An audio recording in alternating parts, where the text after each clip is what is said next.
criticism from your paying members. How many people are like, I love Teddy Fresh. I have so many fucking pieces of Teddy Fresh clothing. Now I feel embarrassed to wear it because look at what he has become. There's plenty of fans. Don't worry about that. Problem. If you want to talk about it, from the perspective of psychoanalysis, the real reason why you've gone on this endless vendetta is because you can't comprehend the reality. Bro, I just want to have a conversation. I don't want to like just gish gallop forever. Cultivated has a difference in opinion in the way that you presented yourself throughout this conflict. Please, let me just talk.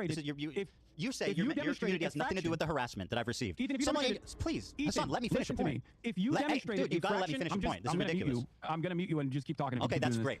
I think that means you won the debate. Oh my God, dude. No, listen to me. So I'm not muted. So hold on, let me finish. You gotta let me say something. If you demonstrated a fraction of the humility you did just now, most people would not have left your community, by the way.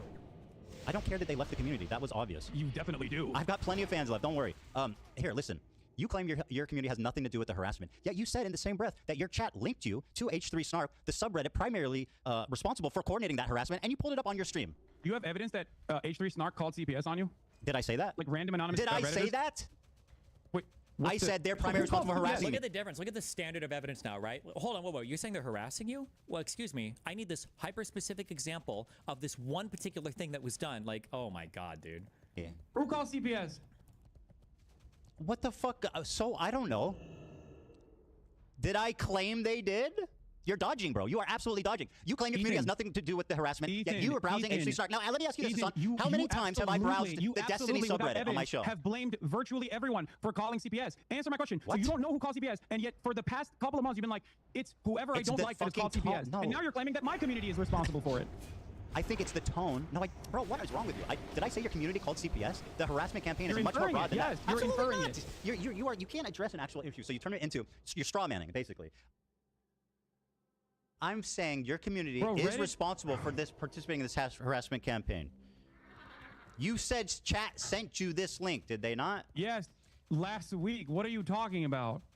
Okay, so your chat is involved with H3 Snark, which, by the way, funnily enough, the new Snark page is called Leftovers H3, and it's got a picture of you in the avatar. Giving it a shout out to Leftovers H3. It's got a picture of you, Hassan. You don't need to shout him out. You're already doing it. Don't you think that's odd? You did it. No, I think it's. Also, what do you think? Like you. First of all, do you think I have any say on what fucking happens in these subreddits? What are you talking about? Oh, you have a say what happens in your Discord and chat. Would you absolutely? And now it's just like the pleading ignorance, dude. Like this is everything that far right content creators used to do or gamer bros do, or whatever, that people like Hassan would call out so much, right? Like, oh, we have no control over our audience. We can't control when somebody's sexist or racist or blah blah blah. And it's like now when it's on Hassan, he's like, oh, I can't help it if I'm literally browsing anti-fan subreddits on my stream and laughing and giggling over it. Like, please do not moderate. And there's so much evidence of the disgusting shit. That's also completely fucking false. Why did you criticize XQC for not moderating his chat when you called in? Ethan? Why did you criticize XQC for not moderating his chat? Yes, XQC has actively used this community over the course of many years at this point, as he was, doing Gamba and wanted to fucking keep gambling and felt bad that I was criticizing him to attack me. Okay? There's a difference. And that's different than what your community has done. How? What? How is that different than your community attacking me? You want to know how it's different? I have an 8-minute clip compilation all the way from when our podcast ended all the way to December of 2024 where I actively defend you. That is moderating my community. Oh my God, the clip compilation. Actively defend. Oh my God, dude. Quote unquote defending as your community went rabid with your approval. Please spare me. With my approval? I just told you. It's your community, bro. You literally say in this clip that it's let me play this clip for you because it will show just what a liar hypocrite you are. People don't fucking like you, big dog. I don't know what to do. Oh, they love you, huh? What do you want me to do? Fucking everybody loves Hassan. Everybody loves iDubbbz too. Ethan, my objective is not to be liked, Hassan. That might surprise you. It might surprise you. My objective in life is not to be liked. Or I mean, it's not to specifically be liked. That is not my objective. I know that's foreign to you. Then why? Why are you bringing any of this up? People don't like you. I can't change that. Okay, there's plenty of people who don't like me either. My whole career's been people not liking me, but I've never experienced this level of harassment. You are unwilling to contend or concede at any point that you are. Because I'm not responsible for it. Here, play this video, Dan. Here you go. Anyway, it's not about being liked either. It's about harassment, bro. Go ahead. Show your audience because you've been saying that I've been like I'm waiting for it. I'm waiting for it. I sent it. Are you? It's embarrassing. Sorry, hold on. Especially Dan is because of the way you behave now. Ugh. Dan is in the bathroom, so hold on.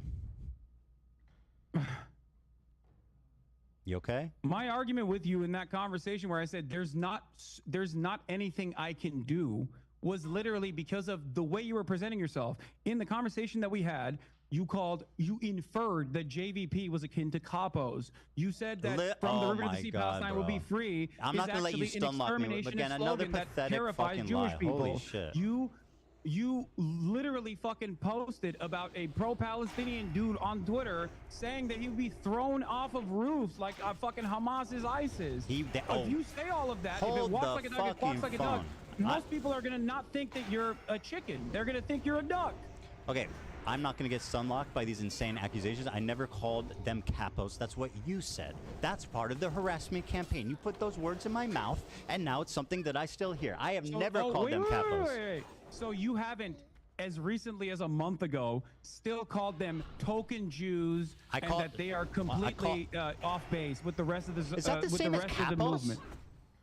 Do you have a problem with like levels? It's all or nothing. Is criticizing someone to be a token the same as calling them capos? Why would you call Jews who are standing against genocide, which you also recognize as a genocide? Can I play this? This is the clip. Token Jews Here's what that you are said. not representative of the broader movement. Well, they're statistically You also called Matt Lieb a capo.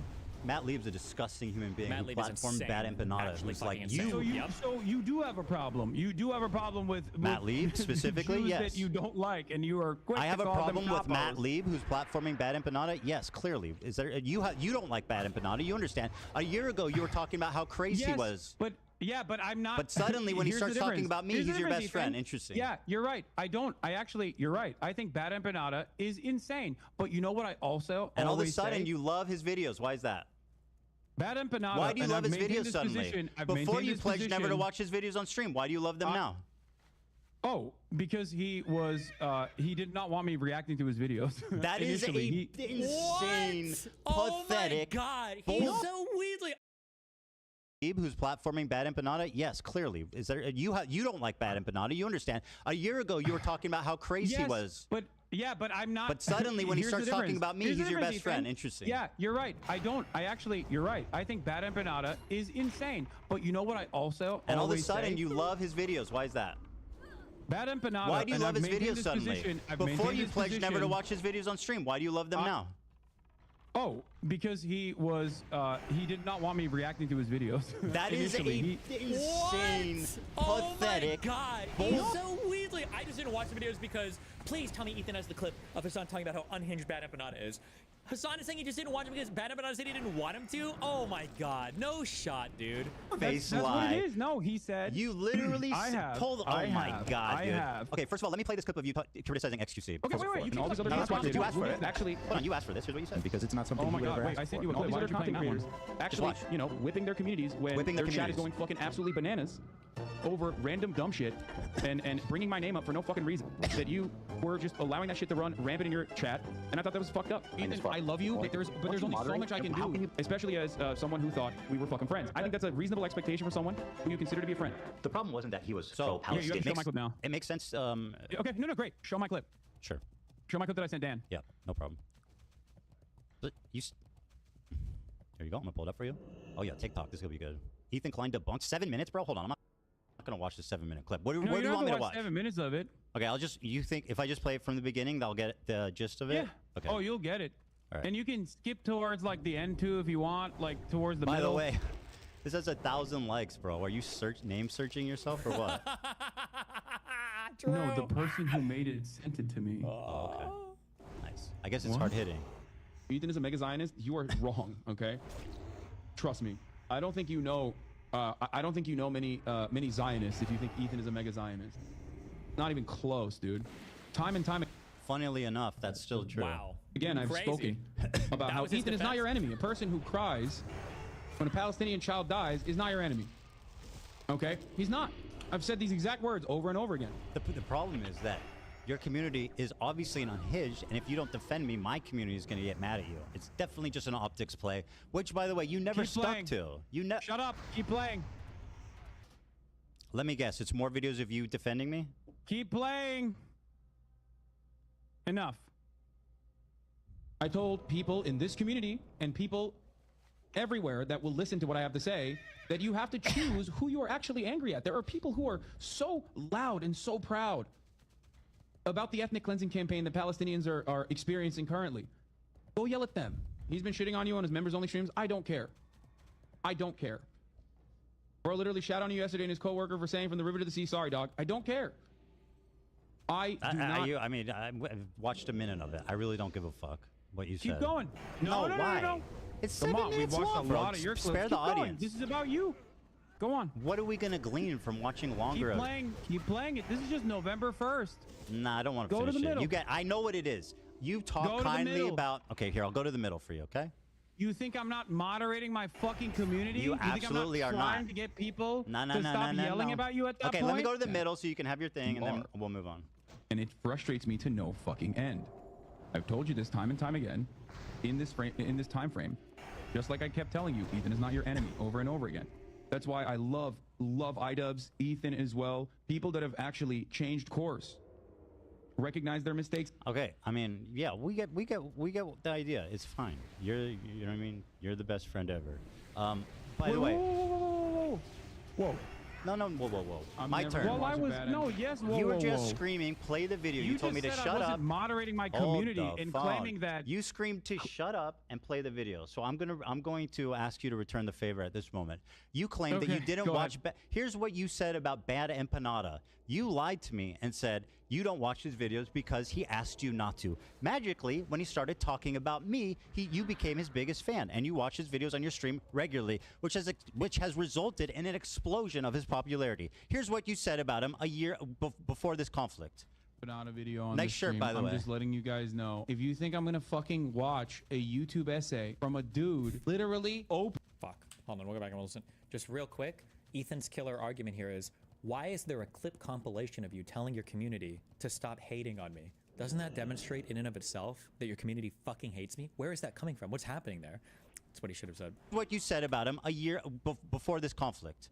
Banana video on nice shirt, by the way. I'm just letting you guys know. If you think I'm gonna fucking watch a YouTube essay from a dude literally openly antagonistic towards me watching fucking YouTube videos, you're out of your fucking mind, okay? You think I want him to write like 700 hours worth of new YouTube essays about how I have wronged him? I don't want that. I don't want that at all, okay? Day genocide propaganda will come.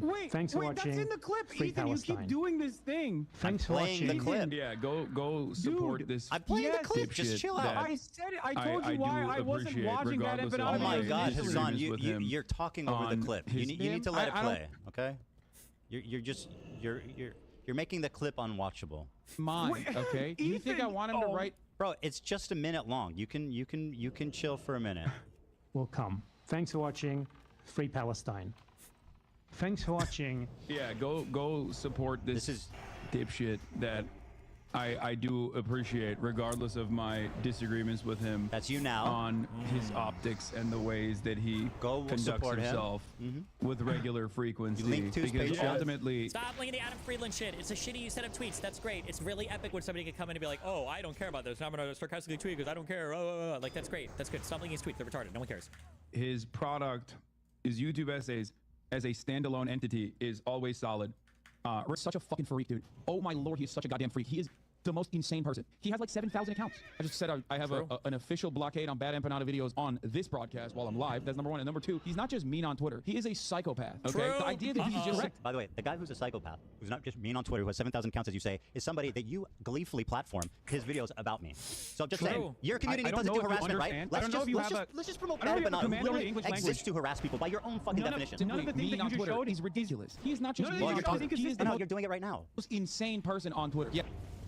Are there multiple clips? Okay, jeez, I feel like I'm going crazy. And let's just promote Bad Empanada, who literally exists to harass people by your own fucking definition. None of the things that you just showed is ridiculous. He's not just you're doing it right now. Most insane person on Twitter. Yeah, let me go watch a video about a dude who constantly talks about how I'm fucking a reactionary fake socialist because I watch people's videos. That seems like a good idea. It's age restricted, which means there's like TOS violations galore in there. Fucking Bad Empanada. The cringiest, like, classic angry leftist who never shuts the fuck up and is just angry at the entire planet. Anyway, let's continue. Is he a terrorist? He's an Arab in Yemen. Why else would he be a terrorist, right? Someone who, by the way, yes, you're. By the way, you could even watch a fucking 7-minute video of me actually defending you to your audience. 7-minute video. Jesus Christ.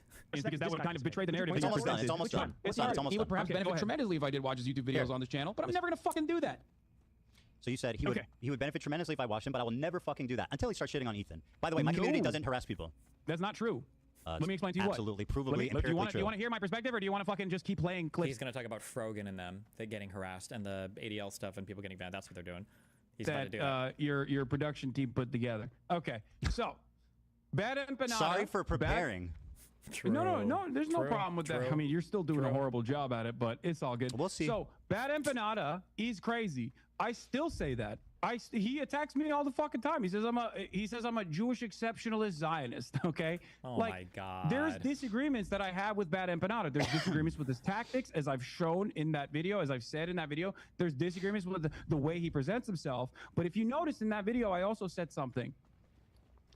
His work on YouTube, okay, his work on his YouTube essays stands alone. Bad Empanada. What about his videos attacking me? Are those, is that part of his great body of work? Bad Empanada on his YouTube essays, especially when it's issue specific, are actually very instructive. Then why are you watching ones called Ethan Klein as a Zionist baby killer? Why are you watching that one? Is that part of his master body of collection?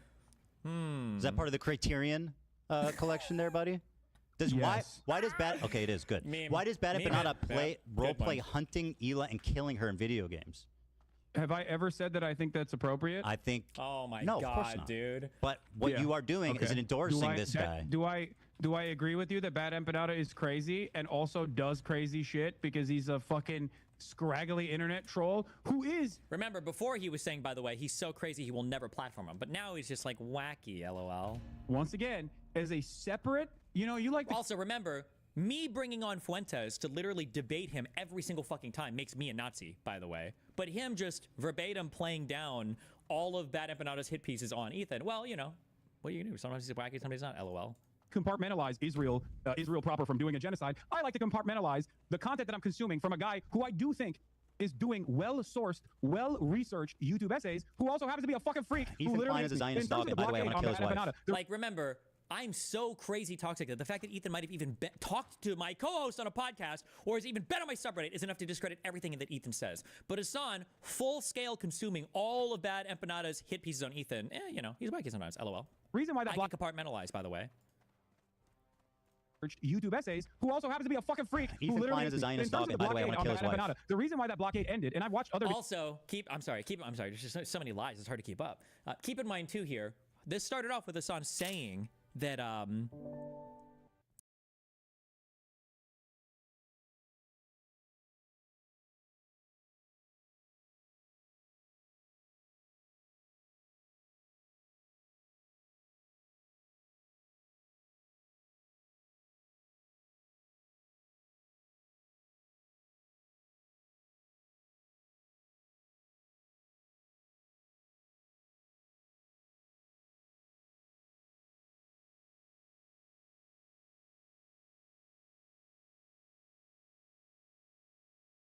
he said that the only reason he didn't watch Bad Empanada is because Bad Empanada asked him not to watch him.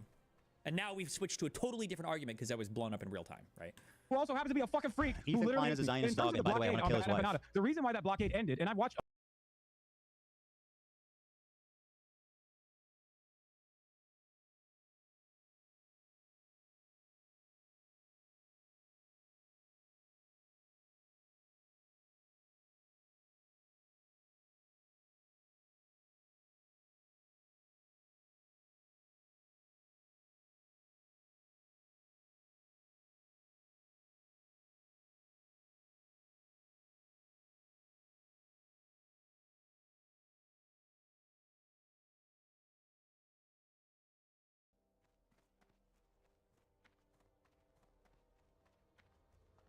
other videos that are not related to you from Bad Empanada in the past on this broadcast as well. How many? How many have you watched not about me? What? How many videos of his have you watched that are not about me? I don't know. Maybe, I don't know, maybe one? I watched a fuck ton, though. I watched a fuck ton of Bad Empanada videos. And are most of them about me? No, no, not all of them are about me. Actually, this segues perfectly. You claim I'm obsessed with you. That's part of the narrative, right? This is me claiming that, Ethan. I think at this point, a lot of people see it, right? Very good. Well, let's see. Ugh, God damn it. Well, I gotta refresh this. So here's an example from one of these clip channels. These are all different clips, right? Over a 2-month period, there's edited down 24 hours of you talking about me. 24 hours. That's over the... These are most likely... Hold on. Over 60-day period, that's 24 minutes per day. Ethan, these are fan channels. This is disingenuous. You're presenting the same... You're presenting... Okay, first of all, I'm just showing how much you talk about me on stream. Second of all, the fan channel defense is a... Let me finish.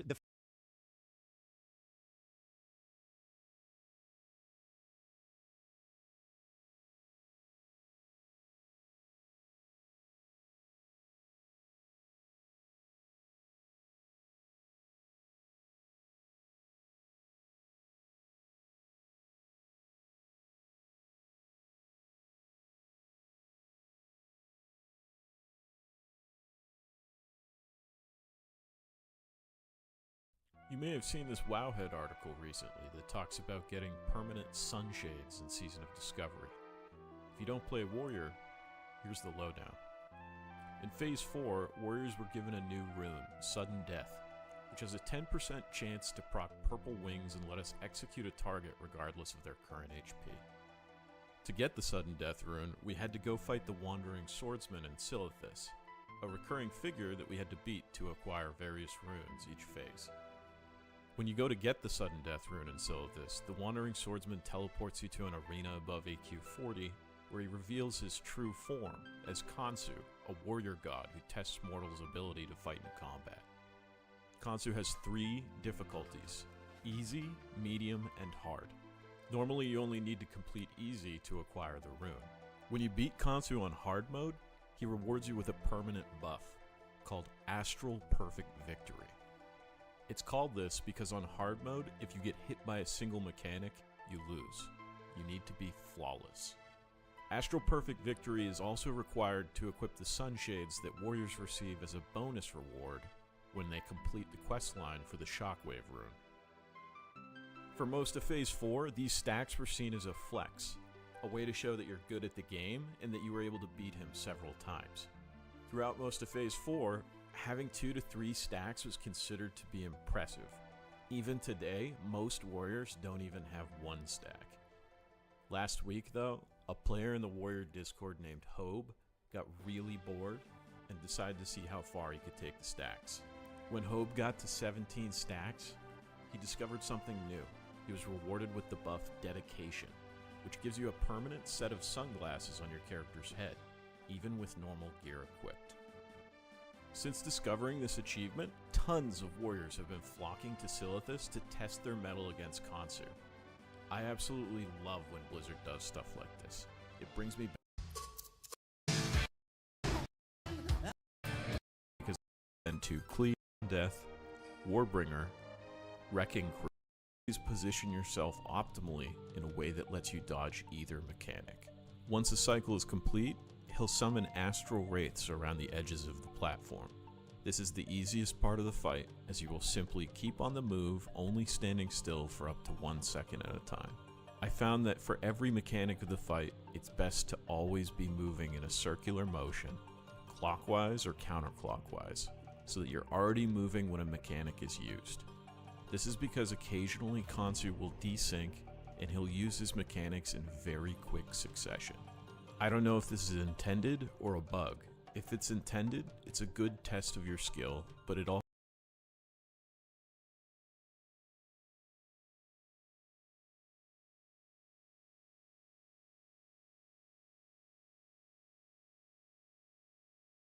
Alright, we're here in southwestern Silithus doing a new secret quest chain that was added to Season of Discovery in Phase 8. The start of this quest chain might be familiar to warriors. It's doing the Khonsu battle to gain stacks of Astral Perfect Victory, but this part is now available to all classes, and once you gain 17 stacks of Astral Perfect Victory, you can progress down the rest of the quest line, which is how you're seeing some people walking around in ninja costumes, or with sunglasses over top of their helmet and stuff like that.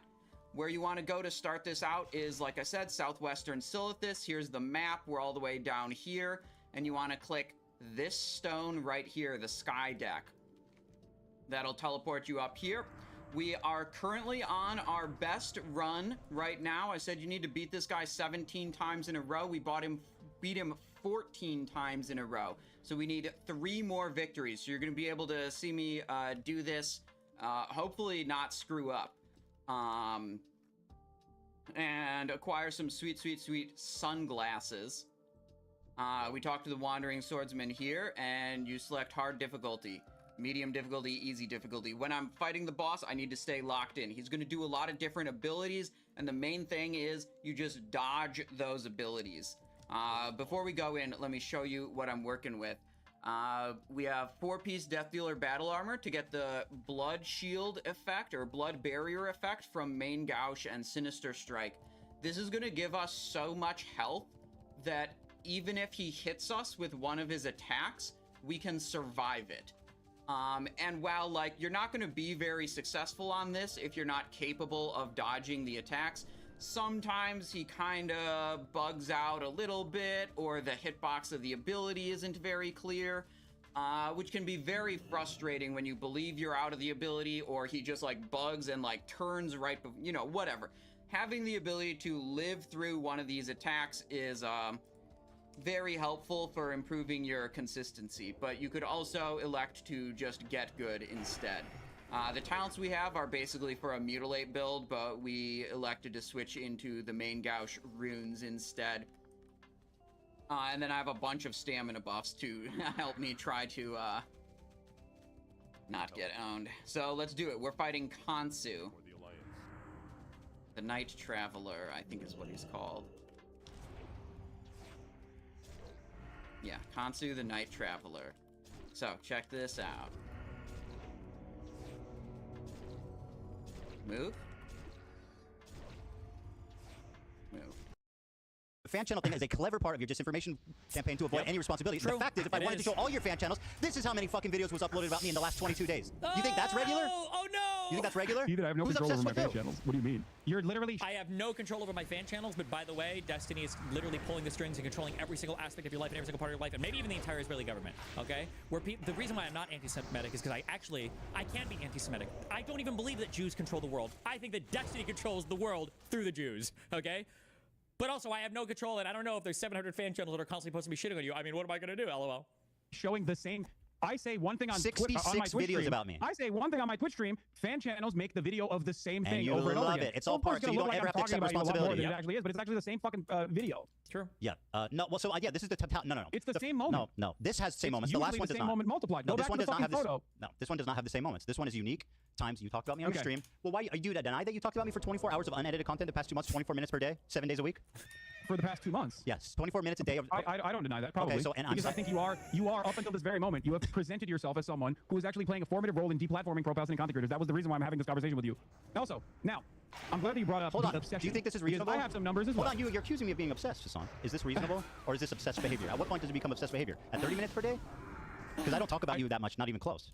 Ethan, I have some information as well to present to you. Go ahead, and by the way, just take this in, okay? On your Instagram stories alone, since January 1st, 2025. Hold on, let me pull this up really quickly.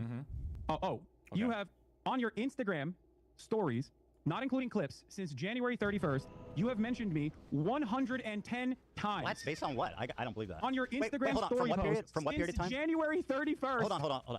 Since what date? No, that's you, not fan channel. I'm asking you for what date? Instagram. What's your date? What's the date? I'm asking. January 31st. 2023? January 31st, on your Instagram stories. What year? Not including clips. What year? You have mentioned what year? me. 2025. So you're saying I storied about you 100 times this year? That's an absolute fucking lie. Show me the evidence of that. Show me your evidence. I've got pictures. What do you got?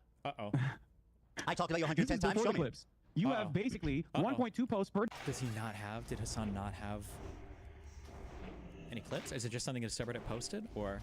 Day about me, 9 stories per week. Where are you? Show me the evidence. We tabulated it. Hold on. Let me see if I can find the dump. Oh no.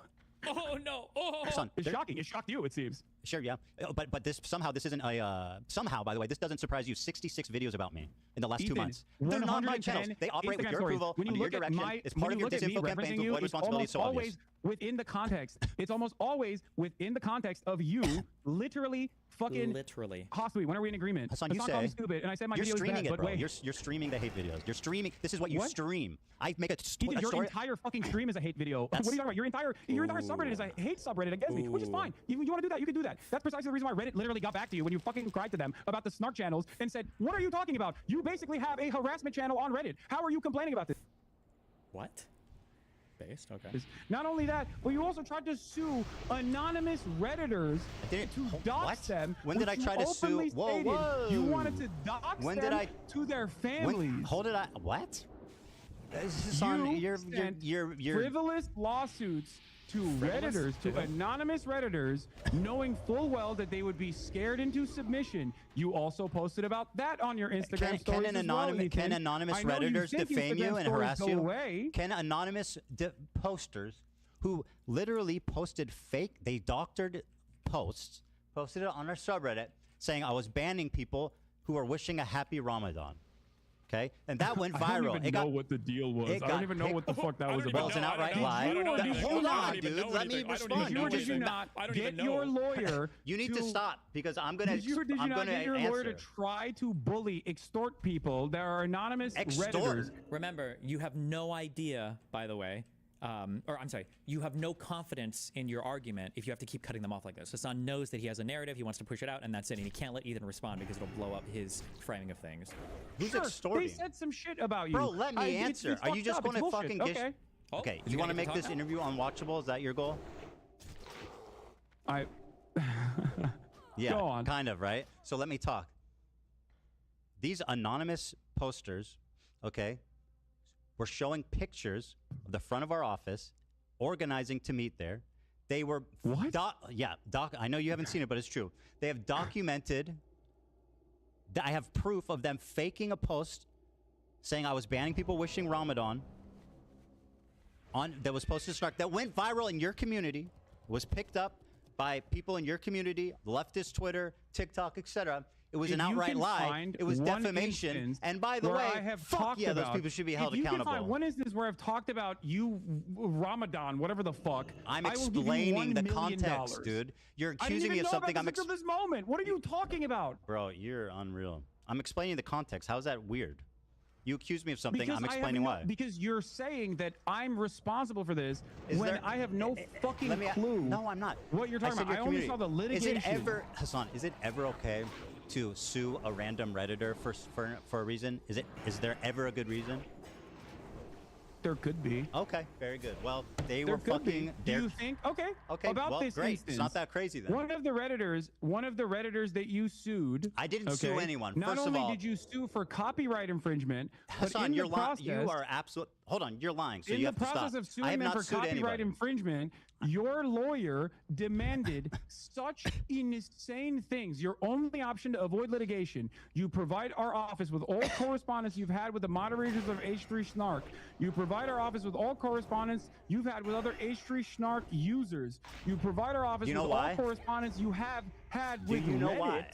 What does that mean? Do you know why? You provide our office with information regarding the identities of H3 Snark moderators. Do you know why? What does that mean? Hold on one second. And then your I'm lawyer trying to says, tell you. You just asked me what does it mean, bro. If you do not or cannot satisfy all 5 conditions, TEI will sue you for copyright infringement and misrepresentation. Okay, so first of all, does your lawyer think that you can just like make people dance? All right. If they got him on a copyright claim? Do you have claim? a conversation, or do you want to just talk uninterrupted? I mean, that's what you do every day. Let's have a conversation. Okay. All right. Sure. Do you know why we sent them that letter? I don't. Well, well, I mean, do you think that the context might be important? Sure. Okay, so then what the fuck are you doing? I'm listening. I'm waiting for you to explain. Just like you didn't explain why you had 110 Instagram stories, by the way. Which was shocking to even you. By the way, these people were committing continual copyright infringement.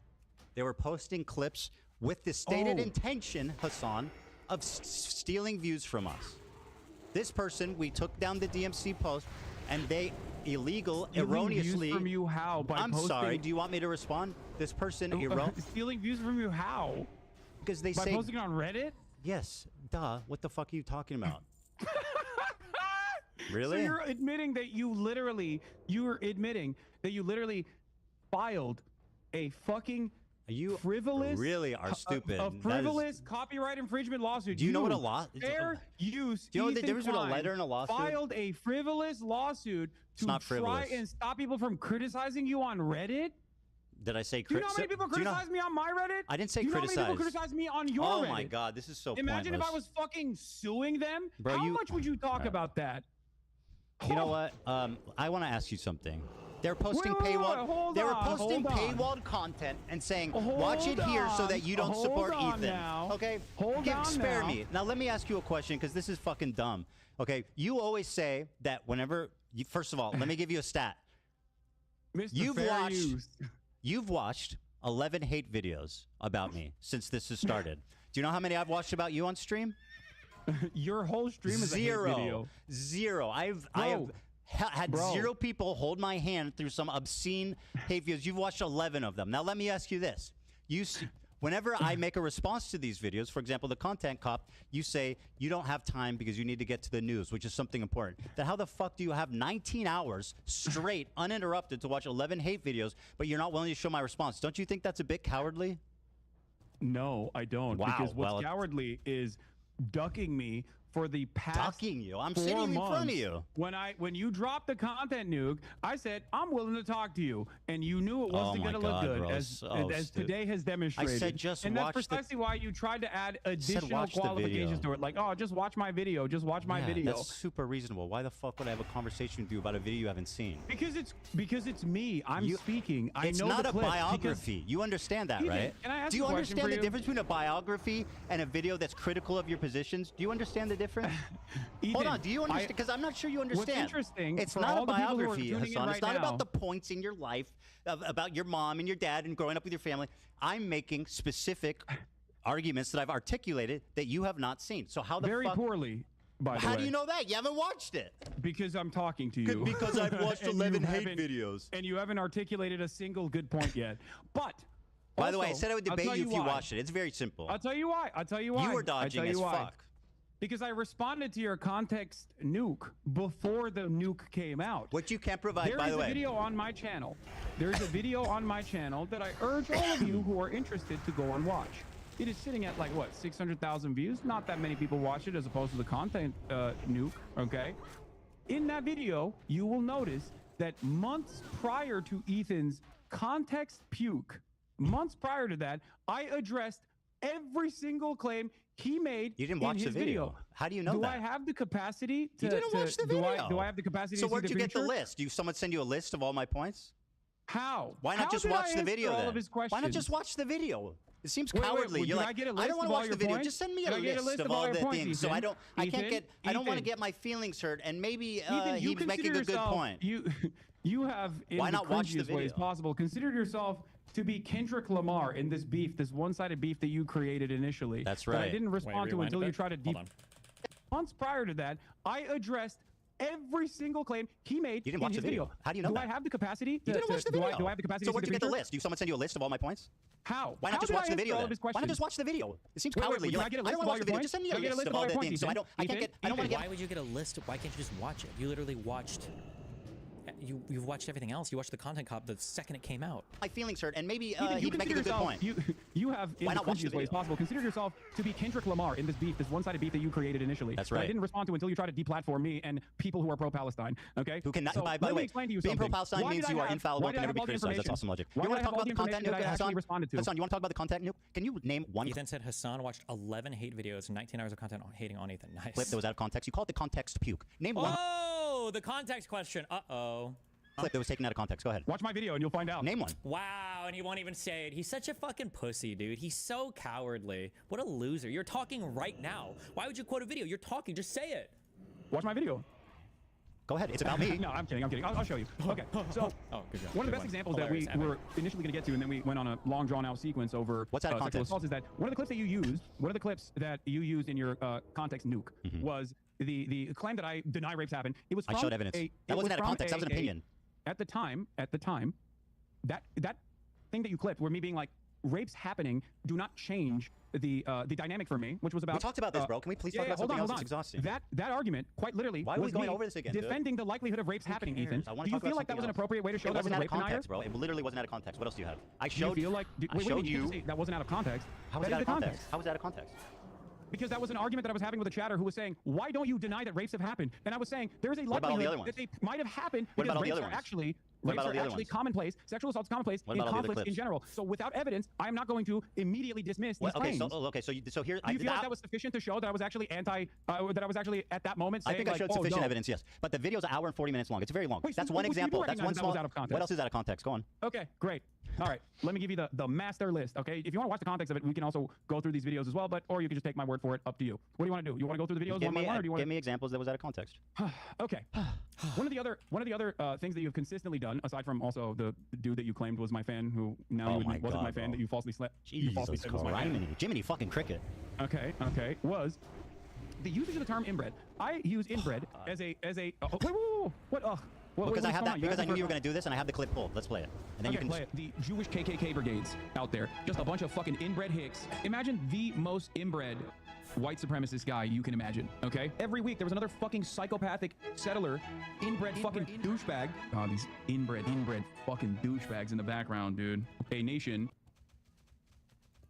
entirely comprised of messianic, inbred, ultra-orthodox psychopaths that these inbred don't understand. Educated, inbred, fundamentalist hicks. Calling us in the middle of campus, calling us inbred, that we have no culture. One of them grabbed my friend's Israeli flag in the middle of campus, carried it to a mob by the gate that were communicating with the angry mobs outside of campus. Oh, that's untrained. Awesome. Inbred asses shipped into southern Lebanon, telling us that we are all inbred and that we have no culture. You want to? You gotta watch these clips too. Inbred, inbred,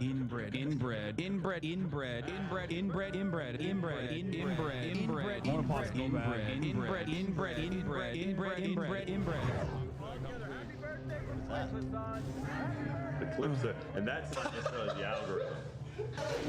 Okay, so yeah, go ahead and defend your continual use of the word inbred to describe Jewish people. Go on. Wait, do you think I'm describing all Jewish people as inbred? Is that what your assessment is here? Microaggressions, my friend. People. We're pretending they don't exist.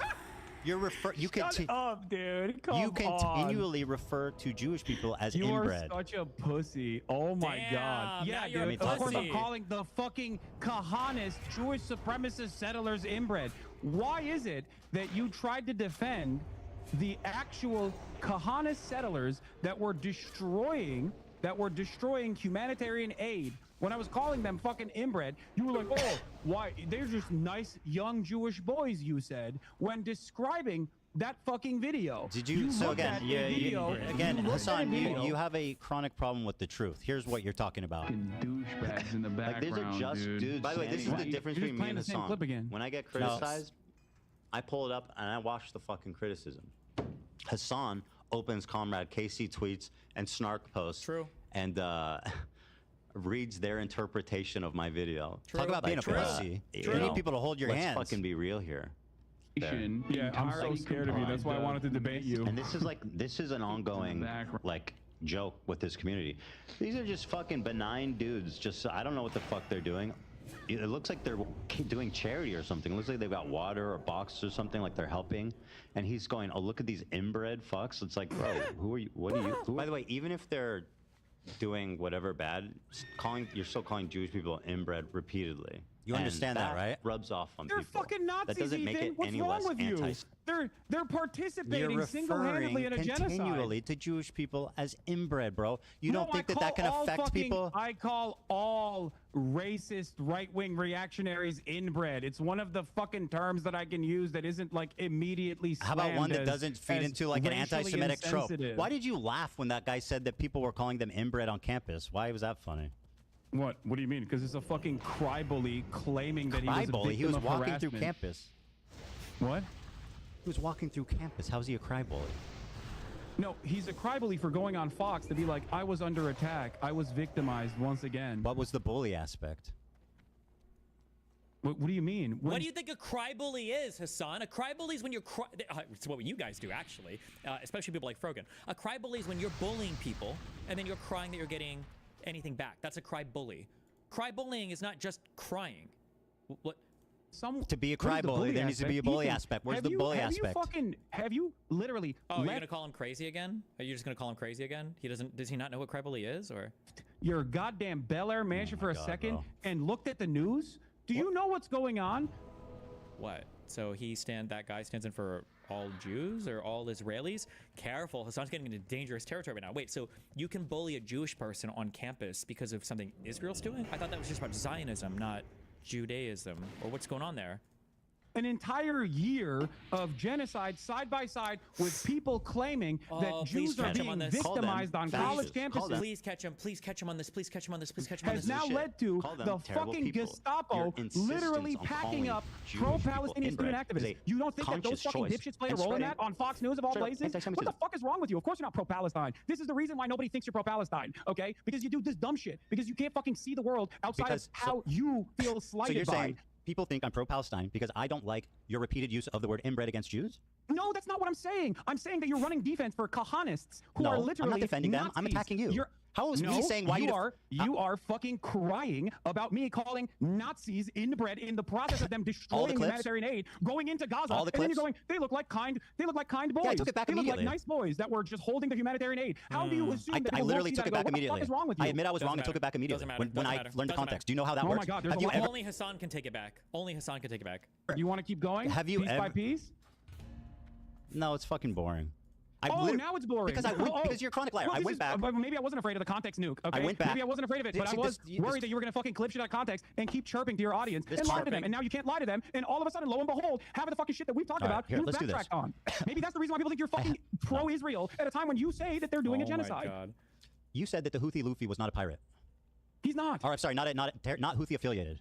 He's not, but even if he was, I wouldn't care. I hope you understand that. That's rewriting history. I'm gonna say this very clearly. No, it's not that you cared. It's that you fucking very clearly to you right now. 10 toes down. Are you ready for this? Go ahead. I believe what the Houthis are doing in terms of stopping Israel doing a genocide to Please tell me Ethan knows the facts of this. The Houthis aren't targeting only Israeli ships. They target any ship. They're not exclusively targeting ships going to Israel or that fly an Israeli flag. They're not doing that. That's a lie.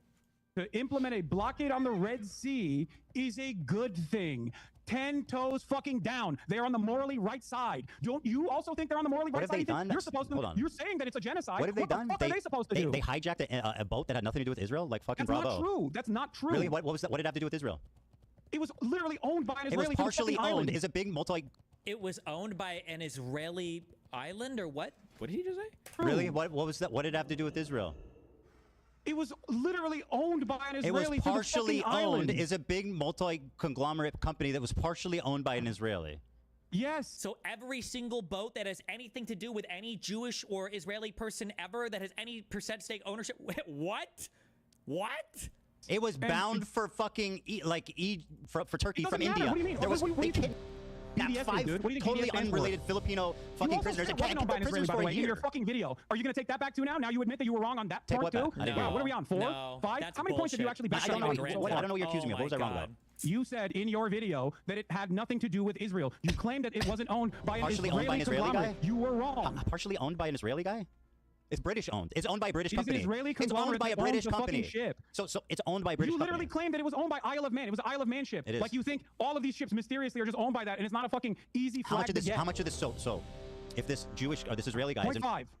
If this Israeli guy, how much does he need to own of this business that owns this boat to justify? Is it 0.1? Is it 0.2? Is it 5%? How much? I don't know, and I don't care because I think that even if they got. Oh my God. Sorry, we caught up to reality again. Some of the ships wrong, I still think they're on the right side. Jesus Christ. I mean, like, I agree with their... I'm not even conceding on that front, by the way, because I do think that, once again, that was owned by an Israeli conglomerate. No, it wasn't. That's an outright lie. You're lying. It's not owned by an Israeli conglomerate. You're fucking lying. That's an outright pathetic lie.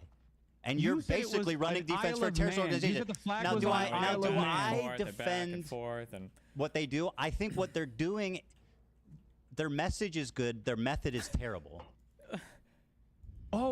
Wait. Oh, so you're going to criticize the resistance for not being perfect? Dude, let's ring up the fucking Al-Houthi family real quick. Tell us how you would stop a genocide when you're the poorest country. Well, not hijacking an unaffiliated boat and kidnapping 15 fucking nationals and holding them for a year. How is that helping anyone? Yeah, that's another thing that you actually got wrong, by the way, that even fucking Willie Sloptube called you out on. Those people, by the time you had released your context puke, those people had been released. It was, I remember. Wasn't it like within the week, though? Like it was, I think it was, because I think we looked at this, it was like within the week. Like, was it 1 day before? It might have been 1 day before. Like, Jesus. They said they were prisoners for a year. I know they were were released. It literally happened like the day I was finishing the video.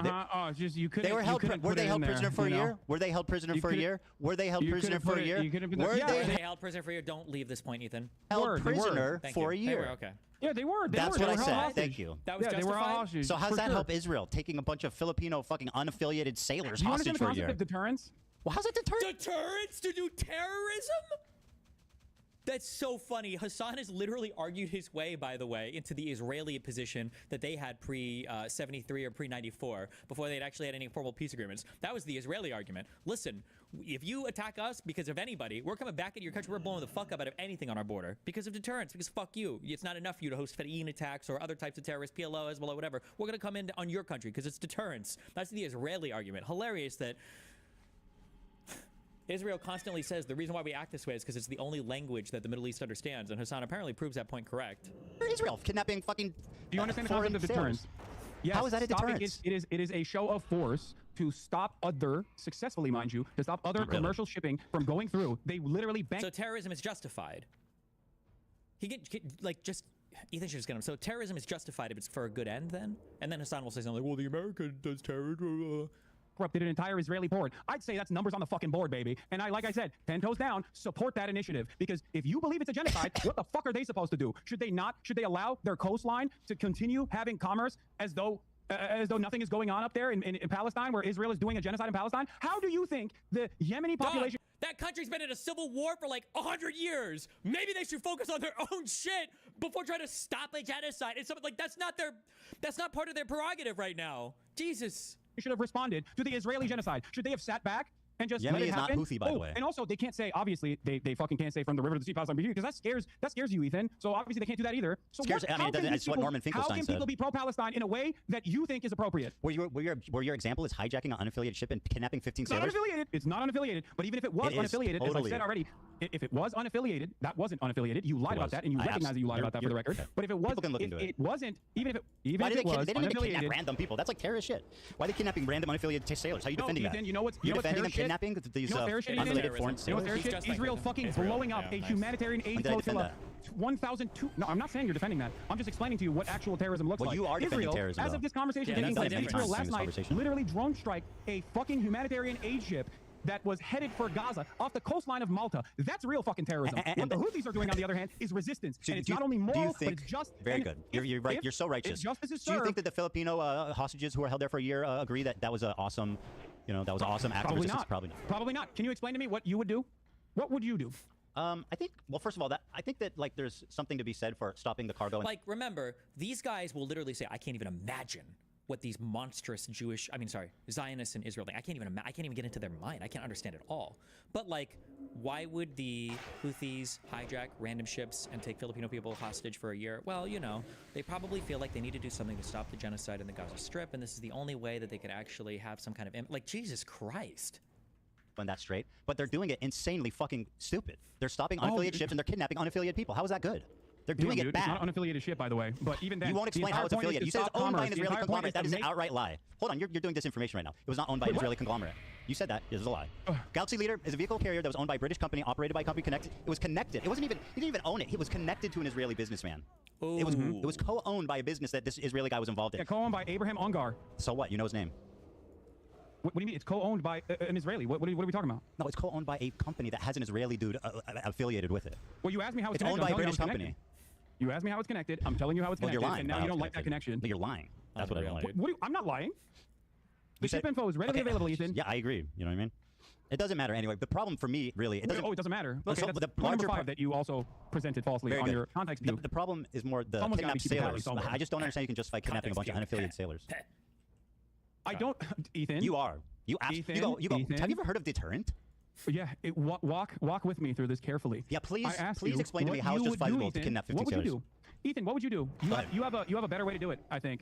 We're gonna figure it out. Well, like I said, you can do it without kidnapping unaffiliated unaffiliated, holding them for a year. There were militancy, resistance. Okay. Bro, bringing up the Warsaw Ghetto Uprising, this is the #1 thing that would, if I was a Jew, I would take away Finkelstein's Jew card for doing this. The Warsaw Ghetto Uprising is one of the worst talking points of ever.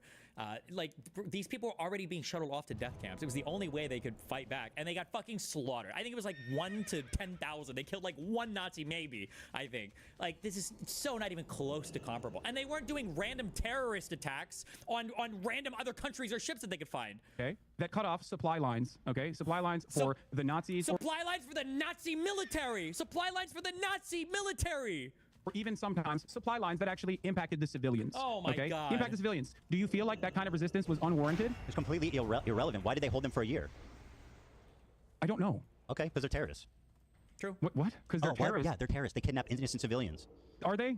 So the people that are resisting against the Israeli genocide that you call a genocide are actually terrorists because you don't agree with their fucking methods. But you have no way. You have no alternative. You have no alternative. That's not true. I say just don't kidnap innocent people. Nothing else. It's easy. Just don't kidnap innocent people. They could have done that, right? They could have taken the boat. They could have commandeered the boat and not kidnapped people, right? Oh, is that possible? Fair. Do you think that warrants the standard of saying that one of the only groups that is doing militancy against and resisting against Israel's genocide, which they stopped, by the way. They literally stopped when Israel actually followed through on a ceasefire. If they were just, erroneously and randomly fucking trying to claim ships because they're pirates, they want to live the pirate life, then obviously they wouldn't have stopped doing that, don't you think? And they only started their blockade after Israel started starving Gaza again. And then that's also great. turned What does around. that do with innocent sailors? Ethan, I don't think you want to go down this route. I'm ready. What do you mean? Innocent people is terrorism. Is Israel terrorist? Is the IDF terrorist? I mean, you could characterize it that way. Is the IDF terrorist? I mean, it's an army, so it's a different thing. It's like a. Why is it? Oh. It's a different thing. You think the Ansar Allah movement doesn't have a standing army? They have an army. The Houthis are to like a hostile takeover of like a portion of Yemen. They're at odds with the government. It's different. They also own slaves, by the way. We're going to talk about the Ansar Allah movement's history. But I'll say yeah. Israel, the IDF is terrorist. Yes, the IDF is terrorism. Hold on. Talk to me about how the Ansar Allah movement actually came to power without getting any notes from your Discord. Dude, this is the cringiest thing that this uneducated terrorist agitprop fuck. God, Trump, you can do one thing that would make me support you, okay? Is when he knows one esoteric fact about this, and then he tries to be like, no notes, don't do anything. Why don't you tell me about this video thing? Like, you're so retarded, bro. And anybody that knows anything about this kind of like knows how fucking retarded you are. And him to try to pop quiz somebody here about the founding of fucking Hezbollah? Why don't you tell me why Palestinians were in fucking Lebanon? That's an interesting question. Where did they come from before that? Why were they kicked out of that country? Why did they get kicked out of Lebanon? What happened there, Hassan? Like, dude, there's so many random things that you could do for you, but oh my God, it's so cringe. Or anything like that. Explain to me the process in which Ansar Allah actually came to power. I don't know. What? I do not know. Oh, you don't know? Yeah, you should try saying that sometimes. Because sometimes. in your video, you also used a lot of Saudi outlets to be like, these guys are actually doing slavery. Give me and one. It turned out that actually, give me the Saudi outlets. The videos that you used did not even suggest that it was Ansar Allah that was doing slavery in the fucking poorest country on the planet. Okay? The Houthis have slaves. That's not even contested. They weren't the ones who were doing slavery according to your own fucking video, but you still used it. The Houthis have slaves, Saudi undisputed. propaganda papers that at a time when Saudi why Arabia you're was doing a the fucking Houthis genocide. for having slaves and kidnapping innocents. It's just so unnecessary. What are you talking just about, acknowledge dude? that they do terrible shit. The Saudi-backed government was the one that was actually doing slavery. No, well, if they did, then the Houthis also have slaves. That's just a statement of fact. No, the Houthis don't have shit, okay? They don't have shit. They don't even have slaves. They don't even have food. Like, what are you talking about? That's not the point I'm making. They are the poorest country on the planet that just came out of a and man-made how's that blockade, by the way, helping the country? Saudi Arabia How is and the the blockade UAE. helping the famine in Yemen? How's the blockade helping the famine in Yemen? It's not. There is, as far as I understand, there's no longer a famine in Yemen. I'm talking about before, because you talked about how you were a real expert. What is blockading doing for the poorest country on earth? Ansar Allah and their violent takeover of Yemen. So I was like trying to figure out what you know about this. Maybe you know something that I don't know. So I was trying to pick your brain a little bit. So explain to me why it matters. It seems like you don't know shit. Sure, I don't know about this specific thing. Tell me why it matters. Why it matters? What their blockade? Yeah, clearly. Their blockade is. Their blockade is awesome. Why it matters? How they came to power. Oh, because you used Saudi newspapers in the time when Saudi Arabia, according to Human Rights Watch, Amnesty International, all fucking NGOs, was doing a Western-backed blockade that was killing hundreds of thousands of people. And the headline. Does Hassan know how they came into power? Does Hassan know anything about the history of Yemen, or who the Houthis were before they were the official government of North Yemen? Technically, I don't even if he knows that Yemen is divided into two. It used to be 3-ish governments, but I think Al Qaeda is completely destroyed now. I think, but. Lines that you used in your context cube were from Al Arabiya and numerous other outlets that had their own personal investment in vilifying the Ansar Allah movement. Having said that, of course. Oh, well, where do you get your news from that doesn't have a personal investment in it? Hassan, where does your news come from? I also think that there are plenty to criticize about the Ansar Allah movement. I don't agree with everything that they're fucking doing. As I've said time and time again, like their banner, right? Their banner says "Curse the Jews," which you also presented in your video. Except, remember when you talked about Norm Finkelstein and how Norm Finkelstein doesn't agree with "From the River to the Sea"? You agree with kidnapping civilians? Can we play the clip of Norm Finkelstein talking about the "Curse the Jews" and how what he thinks about that? Let's do that. Let's pull up the clip of Norm Finkelstein's thoughts. How is that relevant? These actions and the blockade against these. How is that you relevant? used him as a primary source earlier because you thought, he's a primary source. What do you think that even means, Hassan? What? The reputable guy, which I think I agree. He said something that I've said that I've been criticized for. What does that have to do with every other take he's taken? It doesn't mean that I support that. Like we're aligned with every other take in the world. Dan, can you play this clip real quick? Sorry, this is 50 seconds. It's irrelevant. I passed it along. It's totally irrelevant. What do you mean it's irrelevant? Because who gives a fuck what he said about it? Wait, what do you mean? You want to talk about here, listen, you use his perspective on From the River to the Sea to imply that he agrees with you. He does. I want to see if you agree with him on this. Just play it. All right, I'll play it. Thank you. So here, I'm going to play it, okay? And then when this is done, let's move on to something I know we both want to talk about. You claimed, I'm going to play it. I just want to set this up. You claimed that the worst thing I said in the context, puke, is that I wrongfully portrayed Jewish people fleeing from their countries. And I denied the Nakba somehow, which is crazy. So let's talk about that after this clip. Okay, perfect. Yeah, perfect. And by the way, you're not going to scare us. You're not going to. I'll just say up front, we can end on that point. Oh, I can keep going all day sure if you want to. I know. I know you go to bed tonight in a cool race car bed, but I have family. Okay, kids. no, that's fine. Why are you thinking about what my bedroom looks like? It's kind of weird, man. Yeah. No, you're right. You fucking badass fucking sports car bed.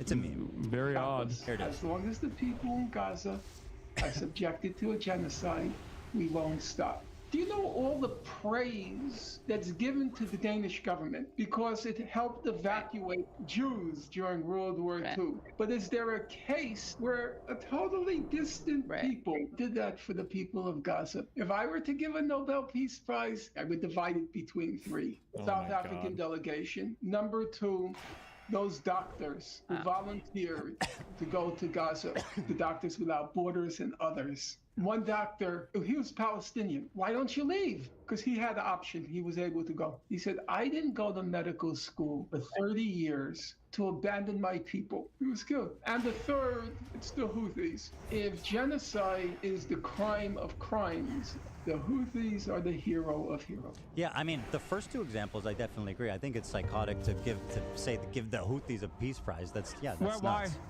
For committing terrorist attacks. What the fuck have they done for peace other than kidnap innocent civilians? What have they done for their own populace? I just said the poorest country on earth. That is a direct material.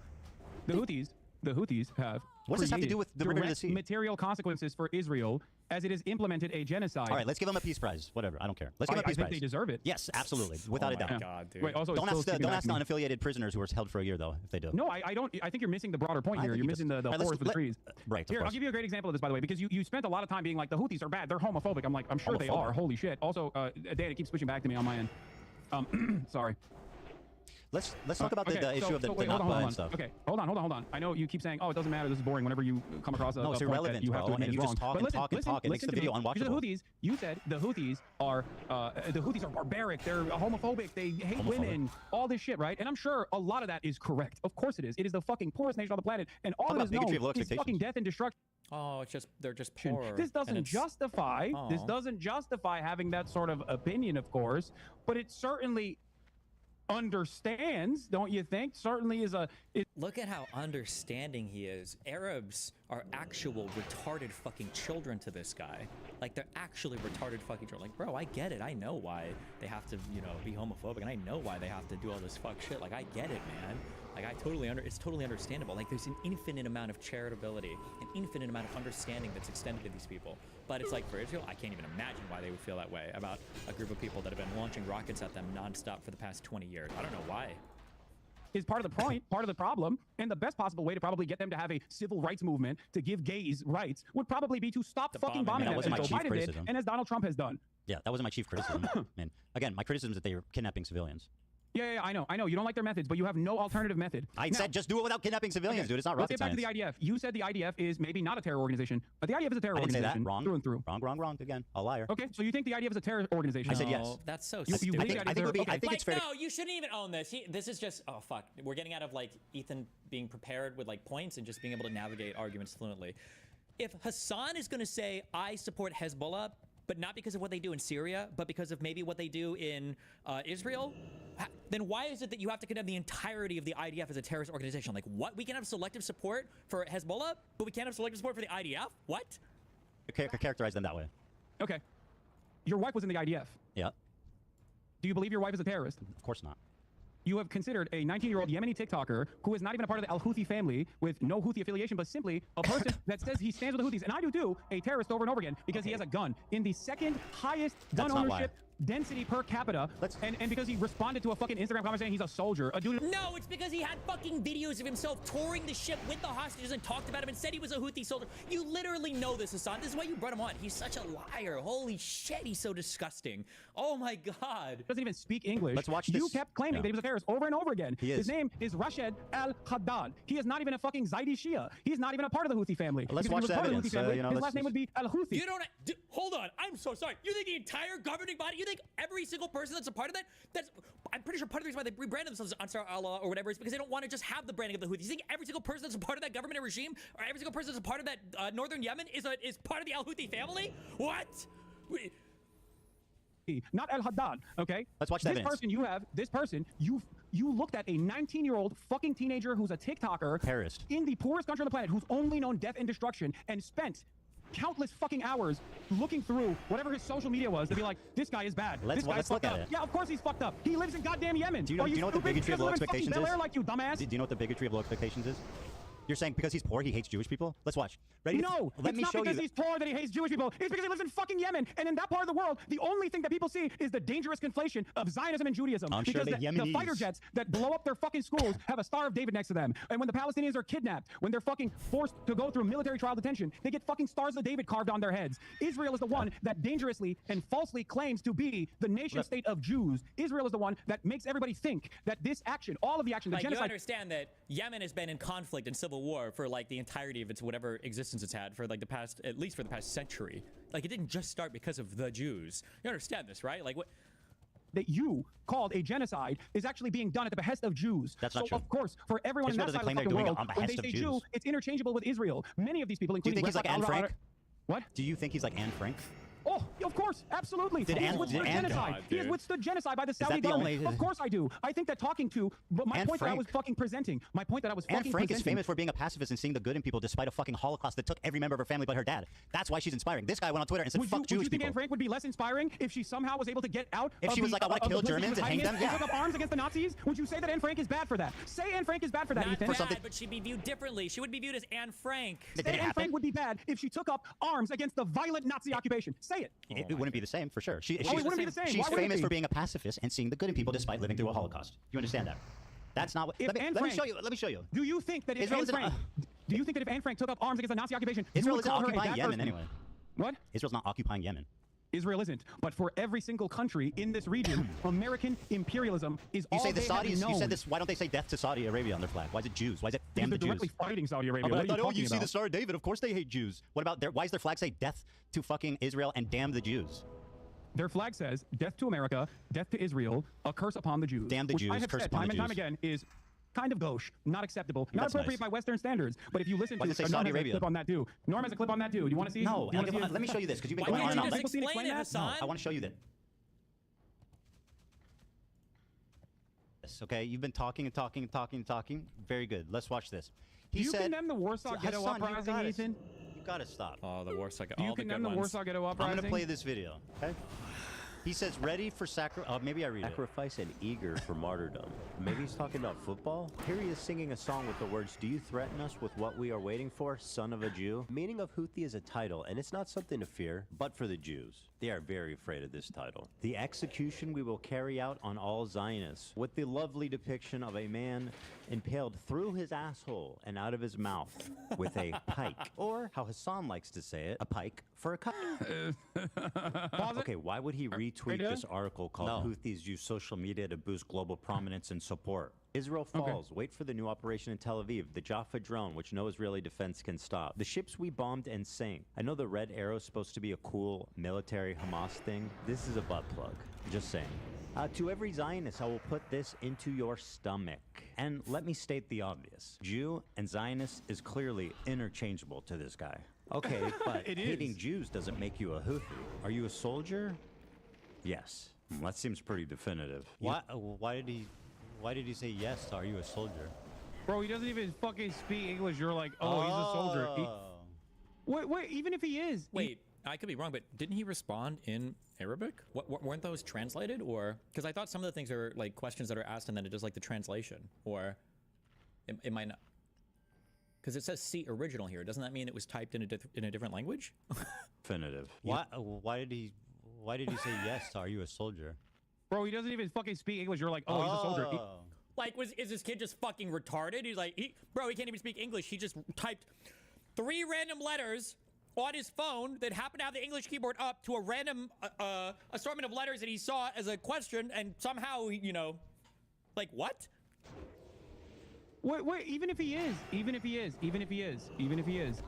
I'm gonna ask you a question very clearly and very deliberately.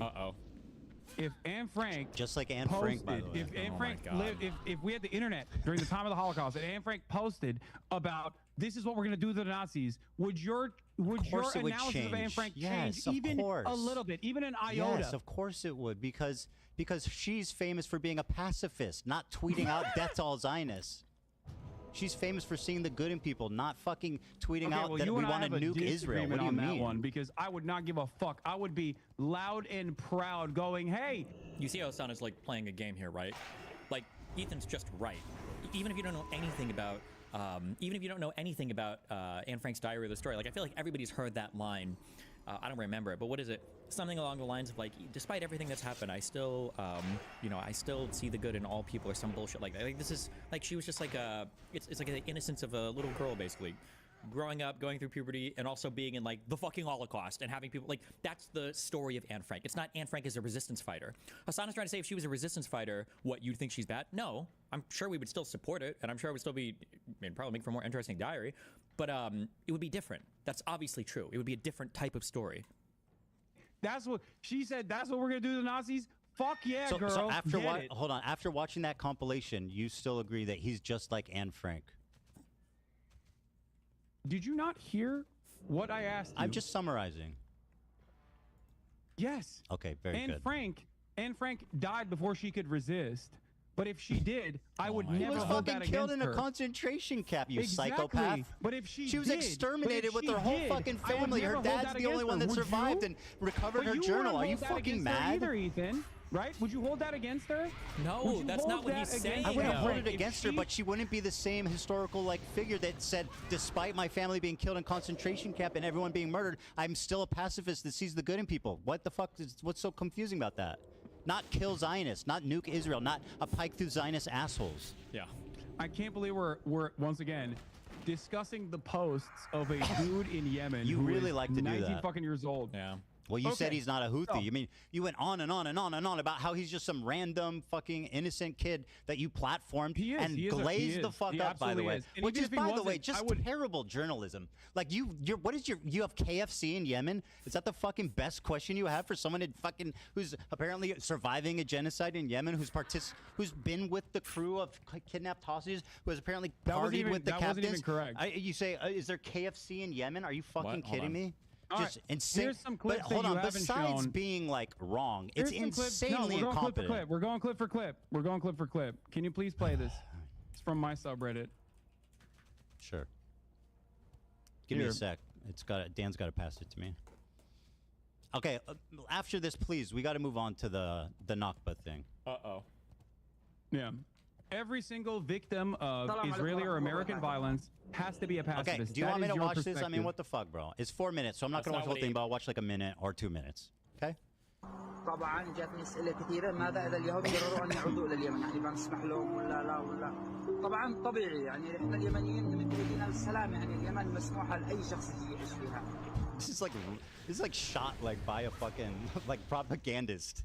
What are you talking about? Like he's all fucking dolled up. He's got makeup on. The lighting is perfect. Yeah, he's like, guys, please, we love the Jews. Give me a break. Our problem is not with the Feeling Jews, like a guys. big man, buddy, dunking on a fucking 19-year-old living in Yemen. You pick and choose what you think. You pick and choose what you think is appropriate. Well, what do you think about all the shit I showed you? Which do you think he believes, this or that? I think he believes both. Oh. This is not. He both believes the Jews are our friends and also we need to murder them. The problem is, he believes that Jews are our friends and we need to murder them all. Is that correct? Is that what you're saying? You conflate.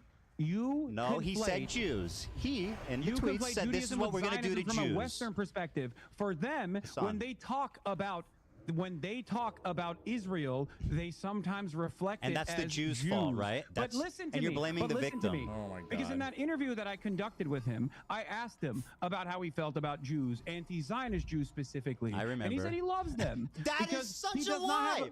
You're such a liar. You don't know this person. I watched it. That's not what he said, though. He has no reason He said if they support Palestine, then I like them. He could be dead by You're now. lying. You're just lying. You're lying about what he said. You're lying. I've seen that interview. You're lying. He didn't say that. He said if they support Palestine, then that's good. What? That's what he said. It's a fucking materially way different than I love Jews. What the fuck you said? No, you didn't hear you just repeated what Go I ahead. said. What'd you say? I said love, but I think he didn't. I guess he didn't what say love. What did he say? Hold on a second. Like. What did you say he said? I said that I don't care what anyone's background is. I love them. Jew, Christian, Muslim, doesn't matter. If you are against Israel, I love them. That's what I said. He has no problem with Jews who are pro-Palestine. That's nowhere close to what you said. Dude. Well, you realize you're wrong. You got caught in a lie, so you're revising. It's fine. All right, let's move on to the Nakba thing. Dude, I don't care. We gotta move on, bro. Ethan, listen to my words very carefully. If he had told me, okay, I hate all Jews unconditionally, I am an anti-Semitic person. He did tweet stuff like that. The conversation would go very differently. But even then, I probably wouldn't be as vicious as you literally said that on social media or you want me to be. Because I understand the material conditions and what plays a role in people's recognition of the world. Nobody needs to fear but Jews, he said. I'm going to shove my gun in. Material conditions are really important when we're describing why people in Yemen or the Palestinians or whatever, why they feel the way they do. But when it comes to Israel, we can just speak in racially essential terms, basically. That's good. Kill Jews. What? No, he didn't say that. I'll play it again. You want me to play it again? No. Oh, God. He's okay, so dude. You just play the fucking clip then. God damn it. Just play the clip. He said Zionist, but play the fucking clip, Ethan. Yeah. I'll play it. Play the clip I sent you. Without fucking complaining. No, He's too dolled up. But you want me to watch your clip? I thought, no, we're going to watch my clip. No, play the fucking clip I sent you. By the way, is this, I don't know if this is, I don't know if this music's claimed, by the way. We can. It doesn't, it does matter, unfortunately. It's most likely you're on Twitch where claimed. stealing content is fucking regular, but on YouTube there's standards. Mm-hmm. Yeah. Yeah. God forbid, someone might copy strike you. And then their lawyers might demand erroneous. Which you admitted is sometimes warranted. Where's the link? Mr. Fair Use. Mr. Fair Use. Yeah. Do you know what fair use is, you fucking moron? It's using it fairly. There's a big difference between. No, I know. Fair use is when you get mad at Redditors criticizing you. Dude, the come swallow laugh he does is probably like the worst. I think it is the thing that irritates me the most. It's like worse than the that one. When he does the whatever this noise is. God, it's like the I'm so fucking bothered, but I'm trying to communicate how little I care. So I'm just gonna like It's so fucking annoying. A big difference between. No, I know. Fair use is when you get mad at Redditors criticizing you, so you fucking you get of course your I care about my monetization status. Sue them and make demands about how they have to fair use, release information about their about their let me play this for a minute and then we'll move on. All right, play it. This is the most pathetic terrorist propaganda bullshit I have ever seen, and the fact that you actually think this is credible is so hilarious to me. Dude, wow. Let's keep it going. No, I love this. This is great. All right, just keep playing it. Keep playing it. Yeah. Sorry, I'm trying. I don't know where the audio went. Oh, why was it? Sorry, hold on. We're having. I pulled it back up. Taylor Lorenz tweeted, "What's so crazy is that we tried to nab an interview with Rashad, the Yemeni teen who went viral for WAPO before Hassan the Hun got the scoop. Ethan continues to chastise Hassan for legitimate journalism and an interview that half of MSM was chasing." Well, first of all, Taylor Lorenz is a fucking hack loser who's obsessed with you, okay? Of course she would say that. She, by the way, what was the legitimate... Name one question you asked him that represents legitimate journalism. Okay. One question. Great question. What do you feel about anti-Zionist Jews leading many of the anti-Israel protests in the United States of America? That's your most important journalistic question, which he basically said. No, you asked me one. I gave you one. I don't think that. I mean, I find that to be insignificant, especially considering his answer. No follow-up questions. Why don't you ask him if he? Why don't you ask a follow-up question like, Ethan, do you not care if they're Zionist Jews? That they're Israeli Jews that support you? I don't give a fuck if he cares if there's Zionist Jews or not. What about do you think? What was the hard-hitting part about asking if he likes One Piece? Was that hard-hitting journalism? No, it was called humanizing. That was called cringe as fuck, lazing, pathetic. Yeah, because you don't like when a fucking brown person gets a little bit of airspace Is that and right? they look like a human being. Oh, and now the racism comes out. By the way, Ethan is browner than Hassan, just to be clear, in case you guys didn't know that. Okay. You're resorting to calling me racist now. By the way, this dude's white as fuck. What are you talking about? Ethan. This dude's whiter than I am. What the fuck are you talking about, let's get back dipshit? to the IDF. Hold on, you accuse me of being racist. Are you talking about this guy? Are you talking about this guy? Your wife is a part of the IDF. Do you think it's appropriate to call your wife a terrorist? I think you do. No, I don't. You don't think it's appropriate? No. Okay. You have stated time and time again that you believe, to show how pro-Palestine you are, that you believe settlers are valid military targets. Right. Who do you think is protecting the settlers who you claim the are IDF valid is military protecting them. targets? It's fucking insane. In the process, was of my the wife out there bombs that protecting? you're doing. Sorry, was Ela out there protecting settlers? No, she was doing a night raid, as a matter of fact, and I didn't know any of this until recently, for the record, until a couple months ago. Yeah, you're going to do the Raider of Ramallah snark bullshit? Go on. Yeah, your community doesn't harass anyone. She was 18 years old. She went on a ride-along to Ramallah for some kind of fucking mission. She stayed in the car, and then they went back, and that's all that happened. She's 18 years old, bro. She's a secretary. The process of taking someone hostage, you called him it, by the way. That person was a Palestinian living in his own fucking home, and your wife went on a raid to Ramallah, which you have called a terror city. Yeah, that was an old clip. I don't think Ramallah's a terrorist. Is your wife a valid military target in that process? Because you've said that settlers are valid military targets. Do you think your wife is a valid military target? Do you think your wife is a terrorist? She's not a West Bank settler. But she's in the West Bank. Where's Ramallah, Ethan? Bad Empanada thinks she's valid. Your friends over at Second Thought think that she's a valid target. Do you think she's a valid military target? Do you think she's a valid military target? Do you think she's a valid military target? I do not, as a matter of fact. I don't. Okay. Wait, but I thought you said even like baby settlers were valid targets. Wait, so people in the IDF aren't valid targets, Hassan? That's a fucking lie. Let's move on to this the Napa thing. Listen to me. Hassan, listen bro, to you're me. making this unwatchable. Listen to me. Okay. We got to move on. How does this make sense in your mind? You say Israel is doing genocide.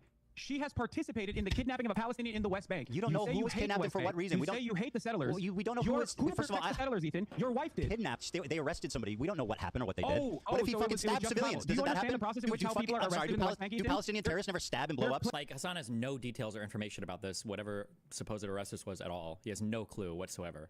But they're placed under military detention. They are not actually placed. They do not go through a civil court process. Do Palestinian terrorists ever commit violence on civilians that would warrant them being arrested? They are not in the West Bank. You don't know anything about this person or this raid.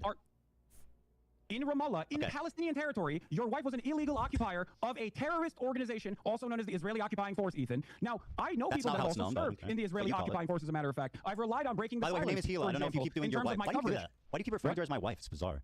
Okay, Hila, whatever, who cares? It just belies some really bizarre thing. It's not random at all. It says a lot. Listen to my words. Listen to my words. So I have no issue with someone as long as they have recognized their mistakes, as long as they recognize that was wrong. What I take issue with is consistently defending Israel. You have also participated in the defense of Israel. It makes no sense. You're inconsistent. You say it's a genocide, but people can't resist militarily. You say it's a genocide, but all the people who are outspoken are vile anti-Semites. Hila was doing Who is supposed to be able to resist against this genocide? Do you actually think it's a genocide? Hila was doing mandatory military service. What should she have done? Fled the country. There's numerous options. One, religious exemption. Two, refusing to serve. But even religious exemption is only if you're part of the, I think it was the ultra-Orthodox people or whatever, and you'd have to literally go to the West Bank and start fucking pumping out kids. Like, and then I don't have a problem with her being socially conditioned into thinking that this is appropriate. I have a problem with what she's saying now. I have a problem with how she reflects on that and doesn't realize that that was an unjustifiable thing to do. Okay, well, listen, you can talk to her, debate about it. I don't know what you're even referring to. Okay. What? I don't even know what the fuck you're referring to. You're just calling my wife a terrorist. Like, well, give me a break, dude. No. She did mandatory. She has talked let me on ask your you a podcast. question. Hassan, She's talked please, on your you gotta podcast let me about talk. how she went on a raid. You have she to was let me bored. talk. She The fact that you're just talking over me and being louder does not mean you're right. I promise. What? Being louder and talking more does not mean you're right. Okay. It's good just to listen to what I have to say. She's part of mandatory conscription. Did Hila not volunteer? Did Hila not volunteer to go to the West Bank on a raid because she was bored? In Ramallah. Yeah, she's 18. It's understandable. We don't know what that guy did, though. We don't know what the raid was for. He could have been a What if vicious he killed terrorist people? monster. Yeah, what if he killed people? Of course. I know Hassan doesn't know this because you know anything about the West Bank or Palestine, but anybody can go to Ramallah. Like, you can go to Ramallah. Like, plenty of Jews go to Ramallah. Well, I don't know post October 7th, but you can go to these places, especially to shop. A lot of people do it, especially on the during Shabbat or whatever, they'll go to the Palestinian markets because they can buy shit because Jews close all their stores because they're lazy. Like, it's not like it's just only Palestinians allowed in Ramallah. So if he killed people, of course he would be worthy of being arrested. Ethan, is Ramallah a part of Israeli territory? I mean, it's complicated, right? It's under occupation. No, I don't think so, but it's under occupation, right? Okay, so why was your wife in Ramallah? Maybe getting a terrorist that killed civilians. She sat in a car. It's not complicated. She sat in a car and didn't even leave it. And never did it again. Your wife participated in an illegal raid according to international human rights. That is the reality. Now, are you upset if this person killed like a child? Were you upset if this person they arrested like stabbed people? Like you don't know what you're talking about. If she were to talk about, okay, fine. My wife's a terrorist, bro. What the fuck? It's so boring. No, stop. Listen to my words. No, my wife is a terrorist. That is, as many former IDF vets have on breaking the silence. If she talked about the night raid that she participated in the same way that I don't think anything for that breaking the silence shit is considered good. Like a lot of it was just anonymous people saying crazy shit. I think there are people that tried to verify some of the stories. Breaking the silence was supposedly like anonymous IDF soldiers coming forward and talking about atrocities and crimes that have been committed against Palestinians. But when you try to fact check some of the things they say, like they're literally impossible. I don't know what the totality of that report is, but my understanding is it's not seen as a very credible report. There's a lot of like that stuff that the IDF has done. So I don't know why people have to invent more, but I guess when you're part of the pro-Pally gang. Just like Frogan says, I don't hate only ones that regret it. I would have no issue with her. Do you hope she gets PTSD too? Destiny, you're wrong about this. It's Area A. I think you mix it with Ramallah. I'm not mixing it at all. I promise you I'm not, because I went there, and you can get in. After October 7th, I think that they're a little bit more skittish about Israeli Jews going to places like this, but it used to be. After October 7th, everybody got a lot weirder, but people would go to these cities and shit to shop and stuff. It would happen. There are plenty of Jews that did it. Can change. I don't condone the raid, but I mean, see, neither of us have any information about like what actually happened. You know what I mean? There is no. You don't understand. If she is illegally there, she is not supposed to be there. It doesn't matter. Her and her entire brigade was not supposed to be there. I don't think she knew what they were doing. As a matter of fact, I don't think she knew what they were doing or where they were going. What she participated in. I don't think she knew where they were going or what they were doing. What she participated in. Okay, she's a terrorist. Night raid. Please, we got to move on. This is the reason why. The reason why the Israeli occupying force. The reason why the Israeli occupying force participates in these night raids in the West Bank is to create a constant feeling of terror. So talking more does not make you right. Okay, you got to understand. The reason why the Israeli occupying force participates in night raids is to create a constant sense of terror. We don't condone it. She was 19. She was doing military conscription. She didn't know where they were going or what they were doing. Okay, thank you. I'm listening, but you just keep repeating yourself. This is what you do. The reason why I know. The reason why I know that. You want to know why I know that? Do you want this to be unwatchable? Is that what you want? What? Do you want this to be unwatchable? The reason why I know that, Ethan, is take that as a yes. Breaking the silence veterans who have come out and spoken out against this practice. That's why I know that. Hassan, you say that Hila could have gone to jail and done a conscientious objection instead of joining the army. Why do you pay taxes? What? Why do you pay taxes to the United States government? This is your big argument, Ethan? Answer the question. That I pay taxes and I'm morally culpable? I know. That's why I try to fucking fight against the goddamn government doing Why this don't you shit stand every up for your, why don't you stand up for your principles and go to jail for it? Because it would not actually stop, okay? It would not actually stop. The reason why I'm saying, what wouldn't stop? I don't take issue with Hila's fucking actions then, as long as, just like you said, she was just 19 years old. I take issue with the fact that she still defends it on principle. She says the Israeli occupying force is not a terror organization. You have a disagreement with him. Well, I think I can see it from her perspective too, which is like, the problem with you is that everything's black and white. You can't see it from Rashid al-Haddad's perspective. Yeah, he's a fucking terrorist who says he wants to kill Jews. Also doesn't see it, and that's why you can fucking constantly claim that he is a terrorist. Oh my God, bro, please, I want this to be watchable, okay? Let's move on, please. Thank you. You made your point. You made your point, okay? So specifically, you said this, which is, you said in the context puke, you said this was the worst thing I did. So let me play it, okay? And then we can discuss. More Jews displaced than Palestinians. Let me go back to 1948 countries just to give the whole context. Expelled them in massive amounts following the 1948 war. In fact, there was more Jews displaced than Palestinians. This was one of the worst pieces of misinformation I've seen in the fucking context puke. For the record, it was crazy. This specific. So Mike, again, nicely done. Let this guy hold your hand and formulate your opinions, but he's not here to help you, okay? So you tell me what was wrong with what was misinformation about saying that 900,000 Jews were displaced? You make a comparison between. Ooh, Hassan doesn't know any of the actual history of this. Good luck. Planned Dalit, which is a planned ethnic cleansing. Planned Dalit was not a planned ethnic cleansing. If that was the case, why didn't they literally expel all of them? That's not true, but okay. Campaign to, one, horrify Palestinians inside of villages that had actually no arms whatsoever. It was done in reaction to first it was the civil war when Palestinians tried to expel the Jews, and then it was after the whole war started when all the other Arab states invaded, but because they had specific peace agreements that they've done with Jewish villages. What was the exaggeration? By killing them, and no, this isn't a comparison by massacring them. What was and the then, fucking hell, and then bro? You are letting incapable survivors of answering tell the tale. anything. You asked me a question and I can't even fucking answer it? What are we doing? It. You're not. You're just going on and on. I am answering it. What was the exaggeration? Ethan, about sit the fuck down and listen to the history lesson.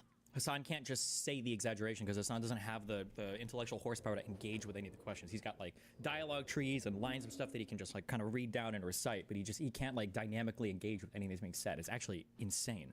And okay, you're gonna learn a little bit right now. Okay, go ahead. Yasin. Ethan should when Hassan is talking about shit like this, Ethan should tell Hassan to spin his chair around because he's just reading off of a fucking wiki or some shit. He's just got like a prepared script for this. You should make him spin his chair and recite it. Is Tantura. These are two very famous massacres that took place. the brigades, the militant brigades, the Zionist brigades that then formed the IDF, including some that personally called themselves terrorists, by the way, Lihi and Irgun, went in and did horrifying mass rape, kidnappings, throwing people in ovens. And then the survivors left to tell the tale. In that process, these brigades would go to each individual city and forcibly ethnically cleanse 750,000 Palestinians. This is known as what the the fuck does that have to do with the Jewish refugees? Answer that question. I know what the Nakba is. I don't deny it. Do you think that that is even remotely comparable to Jewish people leaving sometimes voluntarily and sometimes because their governments had made deals with either Israel or France? How many of the 900,000 left voluntarily? I don't know the exact number of how many left voluntarily. Do you? Take a guess. I would suspect that a big chunk of them, you're going to say, did not leave voluntarily, but that is not the case. Well, you're lying and you're fucking dead wrong. You brought up the fact that I talked about what happened in Iraq. So let me give you a timeline of what happened in Iraq. 1932, they gained independence. 1940. Oh no. I could be Palestine's strongest soldier because I know all the talking points on both sides of this, and neither of them have gone into enough depth to truly have this conversation. There's a really big, I think this is more conspiratorial. There's an idea that the bombings in Baghdad, I think, which is what Ethan is about to get into, were actually done at the behest of like Yishuv Jewish soldiers or whatever. And if Hassan wanted to further bolster that claim, he could point to the Levant affair, which was an actual plan to bomb some places in Cairo in order to get Jews to flee Egypt to go to Israel. I don't think the Baghdad stuff was proven, but the Levant affair in Cairo from Israel, that is absolutely true. I don't know if Hassan knows any of this, but... 34, Hebrew is banned. Jews are fired from government positions. 1938, Zionist activity is outlawed. Crimes as trivial as possessing a biblical map of the Holy Land will send you to jail. The Farhud program, inspired by neo-Nazis, Rashid al-Khalini, killed 180 Jews. Hundreds were injured. Widespread looting, property damage. 1947, Jews were banned from immigrating because they didn't want them to go strengthen the state of Israel, and they wanted to hold them prisoners against Israel and the West. In 1948, the war begins. Jewish banks were forbidden to transact with foreign countries. Jews were arrested for Zionist activity, for economic crimes. They were fines that were paid to the Ministry of Defense. In 1949, a month after taking office, the British learned that they were planning to expel the Jews from Iraq before they even left. Does this sound like volunteer? Does this sound voluntary? Does that sound voluntary? Dan, I sent you a clip. No. One of the most important scholars on this issue is an Iraqi Jew by the name of Avi Shlaim. Yeah, I love this. Let's listen to him. Okay, let's listen to it. Yeah. Avi Shlaim he's okay. A little bit to the left, kind of, but he's okay generally. Convinced that Israel had a hand in uprooting them. After the 1948 war, there was mounting popular hostility towards the Jews in Iraq. 5 bombs exploded in Jewish sites. A series of bombs created a panic which led more and more Jews to register to leave the country. I met an elderly friend of my mother's, an Iraqi Jew called Yaakov Karkukli, who had been in the Zionist underground. One member of his group, Yosef Basri, a very, very intelligent Jewish lawyer, and his assistant, Shalom Saleh. I don't believe there's solid proof of any of this. Again, there is for Egypt. I don't think there's been any real proof that that Israel or pre-Israel had been involved, or that Israel had been involved in like bombing in Baghdad to get people to come out. I don't think that there's ever been proof of this.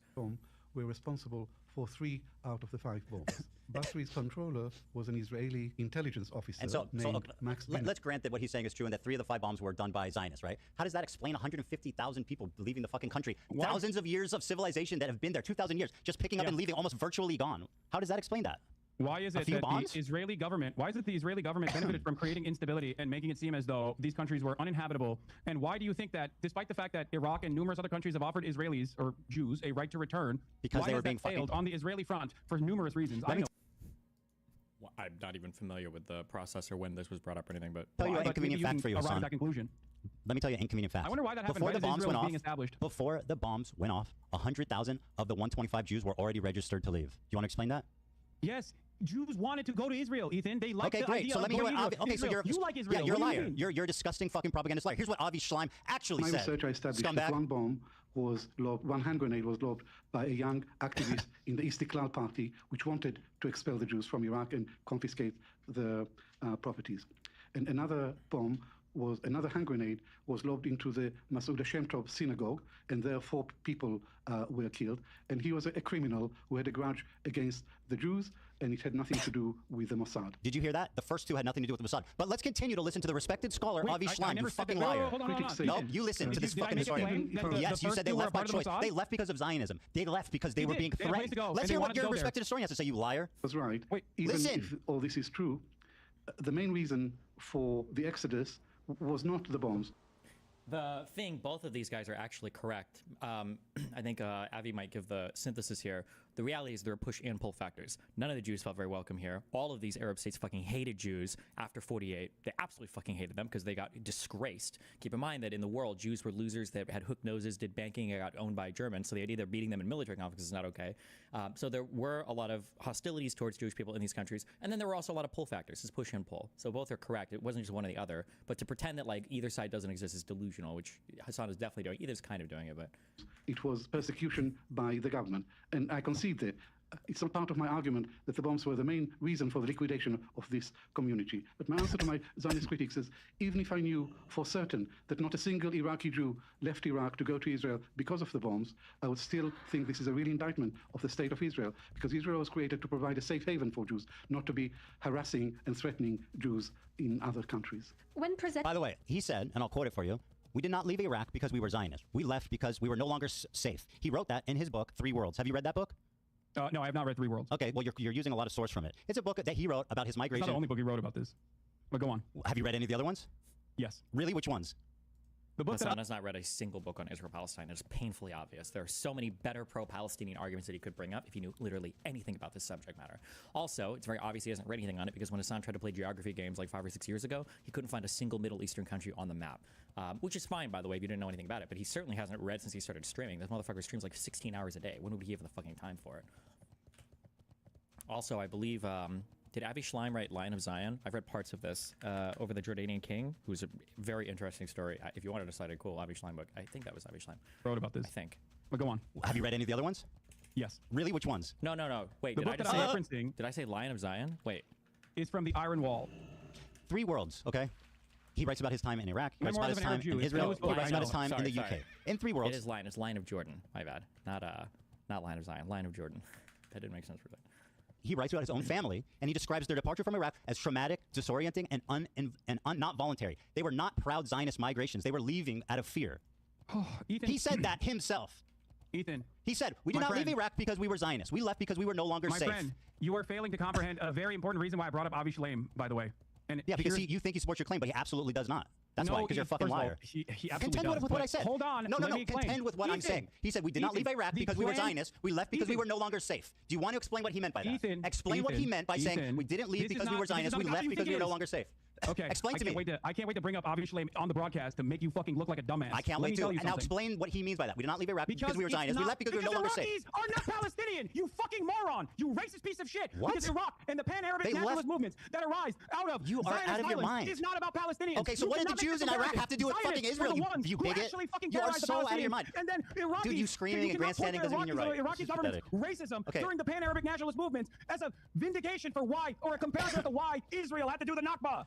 Do you think that... fucking... Wow, I don't even know what Hassan was trying to connect there, but okay. Racist piece of shit. Thanks, Hassan. Do you think Iraq? Do you think all Arabs have one fucking mind? Why Is that what you think? were the Iraqi Jews leaving Iraq? If the Arabs weren't all of one mind, what do you think pan-Arabism means? What is the goal of that? Why did all the Arab states... Hassan is actually more correct than he realizes there, but he doesn't realize how Arabs weren't all of one mind, which is why Palestinians got so fucked after 48, because Jordan stole the West Bank and stopped, because Egypt stole the Gaza Strip and stopped, and it's one of the reasons why the Palestinians have been under occupation really since 48. They like to say since 67, but it's really since 48, with the West Bank being occupied by Jordan and the Gaza Strip being occupied by Egypt. Back in fear. Of course there were Iraqi Jews that left Iraq in fear. I've never said that there were no Answer Iraqi the question. Jews that left You want to call me Iraq in fear. racist? Why were Iraqi Jews leaving to go to Israel? Because you're a fucking moron. That's why they left. They left because I'm a fucking moron. That Arabs are not Hassan, you one-minded. coward. That there were numerous pan-Arabic Answer the question. You're going to call me racist, but you won't answer. Why did the Iraqi Jews leave Iraq? There were numerous because of reasons. anti-Semitism. They hated Jewish people that had nothing to do with Israel. They were forced to leave. They were chased out. They lived there for thousands of years. They had businesses. They had homes. They were forced and abandoned to go to Israel because it was the only fucking place they could. Why would... Was Hassan about to say it? Was Hassan about to be secretly based? It's so weird. Why does everybody hate Jews everywhere, Ethan? Oh my God. Was Hassan about to be super based for a second? Holy shit, our neo-Nazi arc? Hold on. Iraqis hate that Jews living there at homes that they were forced and abandoned to go to Israel because it was the only fucking place they could. Why would Iraqis hate that Jews living there if they had nothing to do with Zionism or Israel? Why? Because settler colonialism. That has nothing to do with that, you absolute fucking dumbass. What does it have to do with the Iraqi Jews? Do you think the Aliyahs were happening initially? So it was there. So you're blaming them? Are you blaming the Iraqi Jews who had nothing to do with it? What the fuck is your point? You call me racist. I'm not justifying the racism. I'm not justifying it. You're not comprehending my point. They left. I've never justified that. Iraq turned on them after 1948. Ethan, you're materially wrong. You're lying. Recognized that there were numerous reasons why other countries, I know hard concept, all Arab, they all have the same mindset. I know, let's go over them, genius. And their pan-Arabic nationalist movements as states were being designed in Egypt, mostly by Western nations. Let's talk facts. Ethan, you got fucking a ChatGPT summary. Let me explain to you so you can fucking not look like a dumbass. Okay, do you want to listen or do you just want to add hom? No, I want to tell you my perspective. No, you want to talk. That's the problem. You don't want to listen. You've talked You're supposed to be attacking my perspective. You called me racist, bro. The least you can do is shut the fuck up and listen to me talk, okay? The Iraqi Jews left because they were in fear of anti-Semitism. They had nothing to do with Israel or Zionism. The Arabs in Iraq, the Iraqis, turned on them because of what happened in the war in 1948. They had nothing to do with them. So if you want to blame the Jews for their own anti-Semitism, you go right ahead, but that's racism. Now let's talk about Egypt. I also recognize that. No, you're not. You're absolutely not. In Egypt, 75,000 Jews were displaced. Okay? Following anti-Jewish riots and bombs in Egypt. Is Egypt Palestinians? Is Egypt Palestinians? Is Iraq Palestinians? Why were the Palestinians it's got never nothing allowed to do with that? They were forced to go there by the Arab countries. One of these countries have offered the Jews that were expelled or left on their own voluntarily. These are completely separate Nobody's countries. justifying the Nakba. Packaging them together. Why are they allowing a small minority of Jews to come back? Here's the question. What Arab state would... You know there are more like Arab Palestinians living in Israel than there are Jews living in every other Arab state in the world, like times 100, right? Like, yeah, I mean, Israel is okay with Arabs living in Israel as a minority of the population. Like, what? It's such a stupid point. God, this is such a... Oh my God, it's actually so embarrassing. That like, if I was Palestinian, I would kill myself. Not because of Israel, but because people like Hassan are my fucking champions in the West. Holy shit. It's justifying the Nakba. I'm explaining how it's fucking insanely racist to discredit the plight, the running of discrimination. Racist. Don't discredit the plight. But I'm not justifying the Nakba. You seem to be justifying why Jews were chased out of their home country. No, I'm not, Ethan. Why'd they leave? I'm not justifying that at all. Why'd they leave? You think that because you want to drive home a point that why did they leave? Their communities that have been there for 2,000 years, leaving their money, their businesses, their homes. Why did they leave? Understand. Do you think Iraq is Palestine? Do you think Egypt is Palestine? Nobody's defending the Nakba. Do you think that all Arab... If Ethan just needs to ask this question. Okay, fine. They're not Palestine. Why did all of the Arab states, why did all 6 or 7 Arab states, why did they all declare war against Israel then after after they declared independence then? What was going on there? Were they all independently just declaring war, or? Arabs are operating on antiquated anti-Semitism. And if your answer is yes, why the fuck did Jews find the Ottoman Empire to be a safe haven for fucking hundreds of years? Let's talk about the last 100 years. That's great. Yeah, the Ottoman Empire was great for the Jews. Let's talk about the last 100 years. Let's talk about 1948. Anti-Jewish riots broke out after the war. Hassan, you need to shut the fuck up and listen, okay? After the war, after the war, okay, in 1948, there was anti-Jewish riots and bombs in Egypt. Why was that? Because of the Jews? The Jews brought it on themselves following the establishment of the Israel. I never made that. This would be in Egypt after 48. This is I think the Levant affair was it 51? This would be a good point for Hassan to bring up, but or 54. But that inference. What are you talking about? Of course you did. No, I didn't. I did not make that inference at all. So they left because Zionism. True. No, Ethan. If you were to listen to my words, and I use them very carefully, even though I get heated sometimes. Oh yeah. Okay. He's a very careful speaker, by the way. Egypt, Iraq, Morocco. Each of these countries where Jews lived in the MENA region all the way to the Levant had different reasons. Some of them were in the MENA region all the way to the Levant. The MENA stands for Middle East, North Africa. Sometimes we use the term Greater Middle East to refer to this, right? Because technically, like, I think the hardcore version of the Middle East doesn't include, like, Egypt, for instance, right? But we would say that. So we say MENA or Greater. So I don't know why, but the Levant is literally just explaining the territory of, like, I think it's like the Sinai Peninsula to or the northern part of that up through, like, where kind of like southern Lebanon and Syria is. I don't know why he would overlap those other than the fact he's just throwing out words he's heard before, but okay. Where Jews lived in the MENA region all the way to the Levant had different reasons. Some of them were direct pogroms. Others were the colonial. You are a tangibly, historically proven liar. Do you think that Jews, and I just said that some of them were because of pogroms. You're not hearing anything I'm saying. You're so conditioned to saying liar. The amount you're that undermining your own point. The amount that left because of Zionism was minute. They were chased out. They were forced to become Zionists by their oppressors because they had nowhere else to go. In Egypt, following the establishment of Israel in May 1948. Ethan, none of these countries are Palestine. That is an insanely irrelevant point. A series of bombs targeted Jewish areas in Cairo between June and September. They killed 70 Jews, injured 200. They confiscated Jewish-owned businesses and synagogues were attacked and destroyed.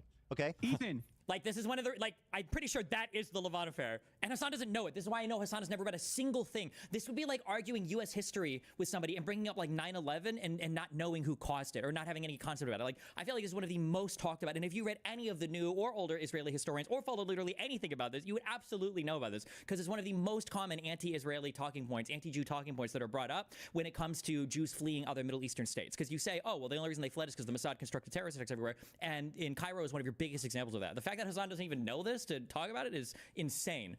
Although I bet, yeah, Hassan's chat might start spamming it, and then maybe Hassan will remember. But it's crazy that he pretends he's read anything about this.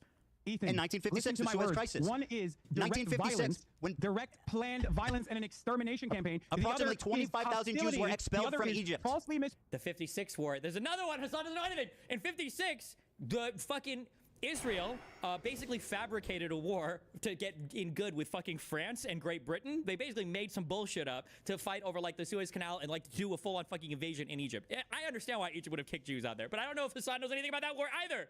Holy shit!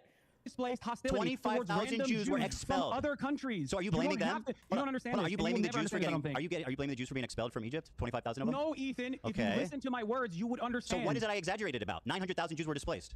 Because you are making a comparison with different countries no, I'm not. versus one singular force that planned an extermination campaign, planned an ethnic cleansing campaign. Other countries and the reaction to it, or other countries and the previous hostility towards Jews have nothing to do with Palestinians. So making this comparison that's why it's anti-Semitic. That's why it's anti-Semitic. It has nothing to do with Palestine, but they still got kicked out for being Jews. That's literally what anti-Semitism. I don't think you understand. 1,000 Jews in Egypt were arrested and detained without charge.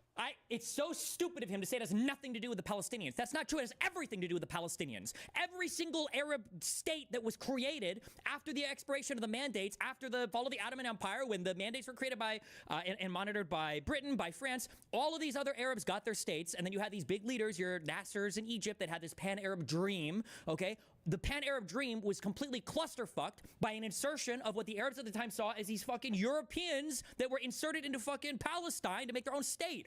For him to say that none of the Arabs in the surrounding area cared about the existence of Israel or about the Palestinians or the Arabs at that particular point in time is so fucking stupid. All of them cared. That's why all of them kept going to war over and over and over and over again to try to get the Jews out of there. Jesus. The government seized 500 Jewish-owned businesses and froze bank accounts. Expelled Jews were compelled to sign a declaration donating their property to the Egyptian state and were allowed to take only minimal personal belongings. In Algeria, 130,000 Jews were expelled. Upon the independence... That's not Palestine. They're not... They're just Arabs. They're not the same fucking people. So my point is very simple. They were expelled from their homes because of anti-Semitism. Ethan, you used Egypt Sorry, as an what is wrong about Half that? of these countries what is wrong with what you said? They were when Jews were leaving, they were literally Hassan, controlled by English and French. By the English and French colonial occupation. They were not controlled by the English and French. Just because they were mandates, the whole point of the mandate was to hand over control. Fuck, even the British mandate of Palestine wasn't being controlled by the Brits after probably 1943, 1944. Like, what are you talking about? What are you talking about? They were expelled because of anti-Semitism. What did I say wrong? Go ahead. Go ahead. It's just so stupid, bro. Algeria was under French occupation.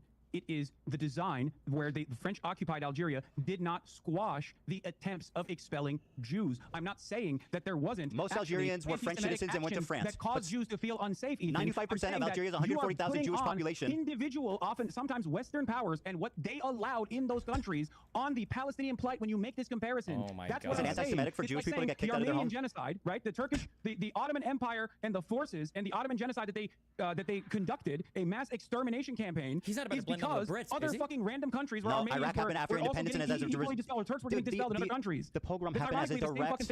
Wait, what? Did he just say the Armenian genocide happened because Turks were being expelled from other countries? Is that what he just said?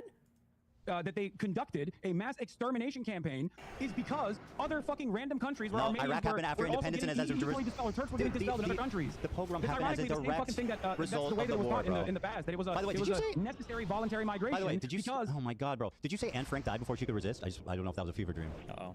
Wait, I'm saying that, like, would you have an issue with Anne Frank if she actually was able to... I just thought it was an insane thing to say. I'm not trying to litigate it. In Tripoli, anti-Jewish rights broke out amid post-war unrest. Synagogues were burnt. Jewish institutions were shut down. What's your point about Anne Frank? Why are you trying to deflect away from what I'm saying here? No, I just think that statement was insane. The Six-Day War backlash. In 1967, another Israel victory. Jewish communities got mobbed. 6,000 Jews were evacuated. Homes were destroyed. Synagogues were burned. In Morocco, 250,000 Jews were expelled. Anti-Jewish riots broke out in 1948. You'll notice most of these pogroms are happening in 1948 as a direct result of the war. The Arabs turned on their Jewish populace out of anti-Semitism. Period. Point blank. June 7 to 8, 1948. In northeastern Morocco, following the Declaration of State of Independence of the State of Israel on May 14, 1948, anti-Jewish riots erupted in the town of Jarada. These towns were significant transit points for Moroccan Jews seeking to immigrate. 47 Jews were killed, many were injured, Jewish homes and businesses were looted and destroyed. In 1950-1960, harassment and immigration. The year following 1948 riot, Moroccan Jews faced increased pressure. These factors contributed to a significant immigration of Jews from Morocco. Immigration to Israel was banned in 1959, but before that, 274,000 Moroccan Jews immigrated primarily to Israel. Yemen and Aden. Remember when you said you weren't a Zionist? 50,000. Remember when you said you weren't a Zionist? Ooh, These are direct Zionist talking points. This is historical facts, literally spread by your very own. Pro-Pallies love to do this one. To be fair, the Zionists are crazy as well. I'm just sorry, but Hassan is a fucking retard here. So it looks like I'm siding more with him or against him or whatever. Whatever. Pro-Pallies love to do this. All real history is just Western propaganda, by the way. Avi Schleim, who, if I'll call it back to you, said... This is why, by the way, like the entire Arab world has all agreed to collectively commit fucking suicide if Jews ever dig anything, ever. That's what's such a huge fucking deal about digging anywhere near Al-Aqsa Mosque, is because Arabs will, like, or Muslims more specifically, will collectively kill themselves if they discover anything underneath the Temple Mount, because the whole idea is that there were no Jewish temples there. That's bullshit. No, I can't hear you. And if they were to dig up and find anything, it would literally be over, okay? We didn't leave because we were Zionists. We did not leave because we were Zionists. We left because we were afraid. Appropriate, Ethan. That's the difference. If you asked Avi Schleim whether it is comparable to say the Nakba and the 900,000 Jews that I'm not defending the Nakba. From separate countries, he would laugh at you. Your failure Do you not understand? to acknowledge the trauma of both groups is the reason why you are a radical fucking propagandist liar. Both trauma needs to be acknowledged by both groups. There's two things that need to be true for this ever to be resolved peacefully. Palestinian self-determination and Israelis' right to have secure borders. As long as you ignore that, there will always be war. Palestinians will always die, and you will continue to make money from it.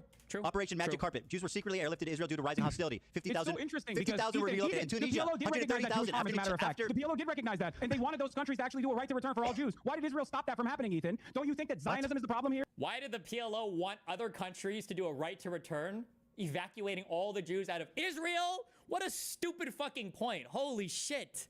Avi Schleim said, "Oh, what happened? They didn't fucking send you that clip? They didn't send you that piece of information?" Dude, so the PLO, Yasser Arafat, the people that don't care about Jewish plight, actually did see the guy who oversaw the second Intifada. What the fuck are you on about? To be able to go back and do a right to return if they wanted to do so. Oh, Arafat wanted Jews to do to leave Israel? No shit, Hassanavi. Oh my God, this is like saying Netanyahu's just being compassionate when he wants Palestinians to leave the Gaza Strip. What an unbelievably retarded talking point. Into their nation of origin. I'm talking about the flights, bro. You deny the flight of Middle Eastern Jews. No, you deny the flight. You deny the trauma of Middle Eastern Jews. I don't deny the flight. You absolutely deny the trauma.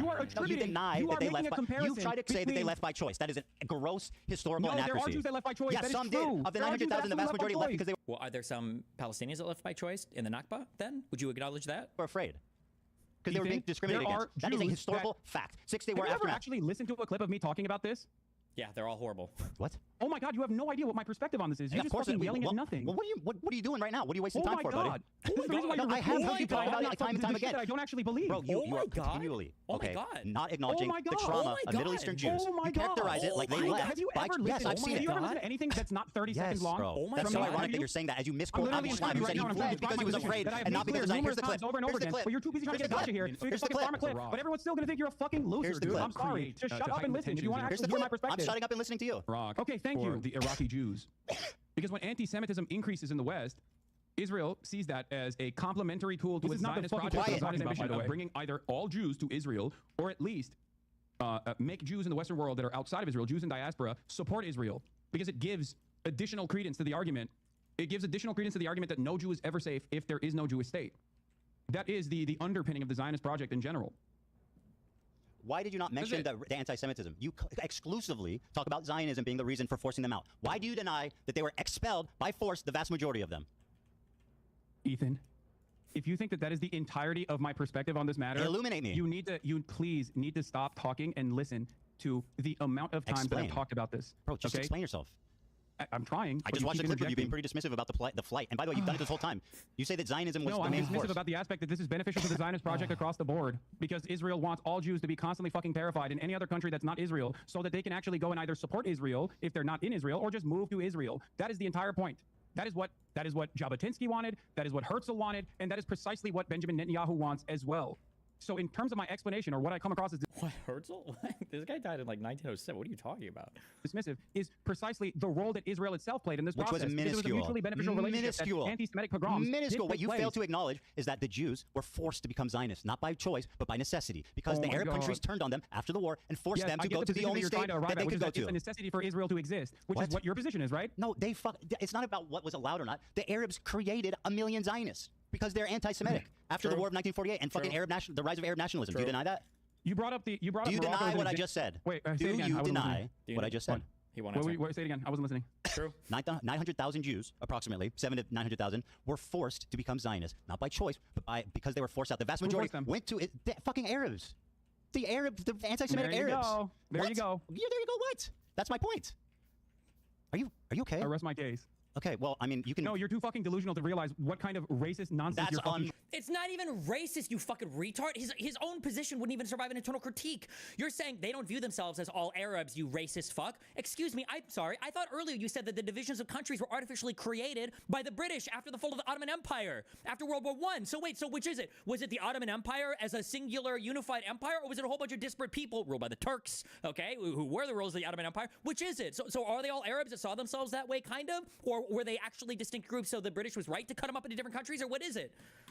Unbelievable, that was my entire it's point. historic. Thank you. I mean, it's historical. You don't know anything of what you're talking about. Avi Schleim, once again, because you don't want to contend, you like to fuse him when it's convenient. He left not because they were Zionists. They left because they were afraid. Yeah, fucking Arabs. What was Avi Schleim, by the way?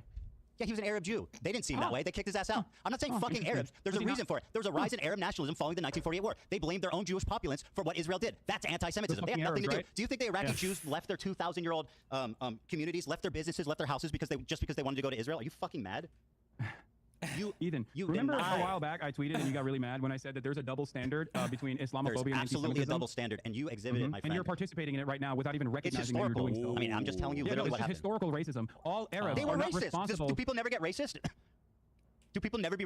I'm explaining why. I'm not blaming anyone. I'm just explaining why. After the 1948 war, the rise of Arab nationalism created a lot of anti-Semitism, and that's why the vast majority of the Jews, the 900,000 of them, were forced to immigrate. Ethan, that's a fact. That is a historical fact. Ethan, you're so... I'm sorry to say this. You're so racist. I don't know if your audience gets this as well. You're just so but what racist, you just said earlier is not an accurate reflection of history. It's just pure racism. How do you know that? You are shifting shifting the blame over to the absolutely was the blame of the Arabs. When every single one of these Arab countries absolutely with their own version of pan-Arabic nationalism, half of them were already...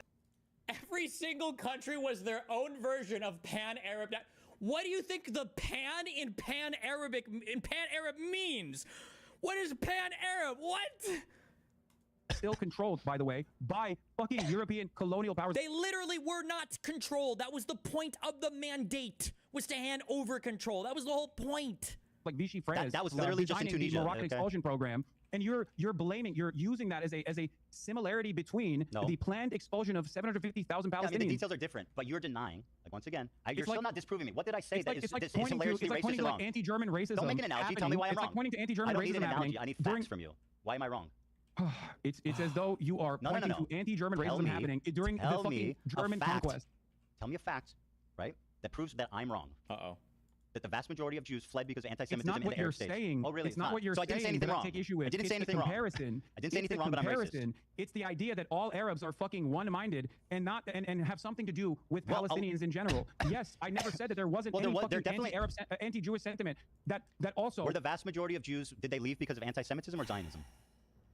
The vast majority of Jews, did they leave? Regardless of whether or not they left for anti-Semitism or Zionist purposes, is not comparable to the Nakba. You're not answering. Why is Did that they leave not comparable to the Nakba? I don't care. That's got nothing to do with what I'm talking about.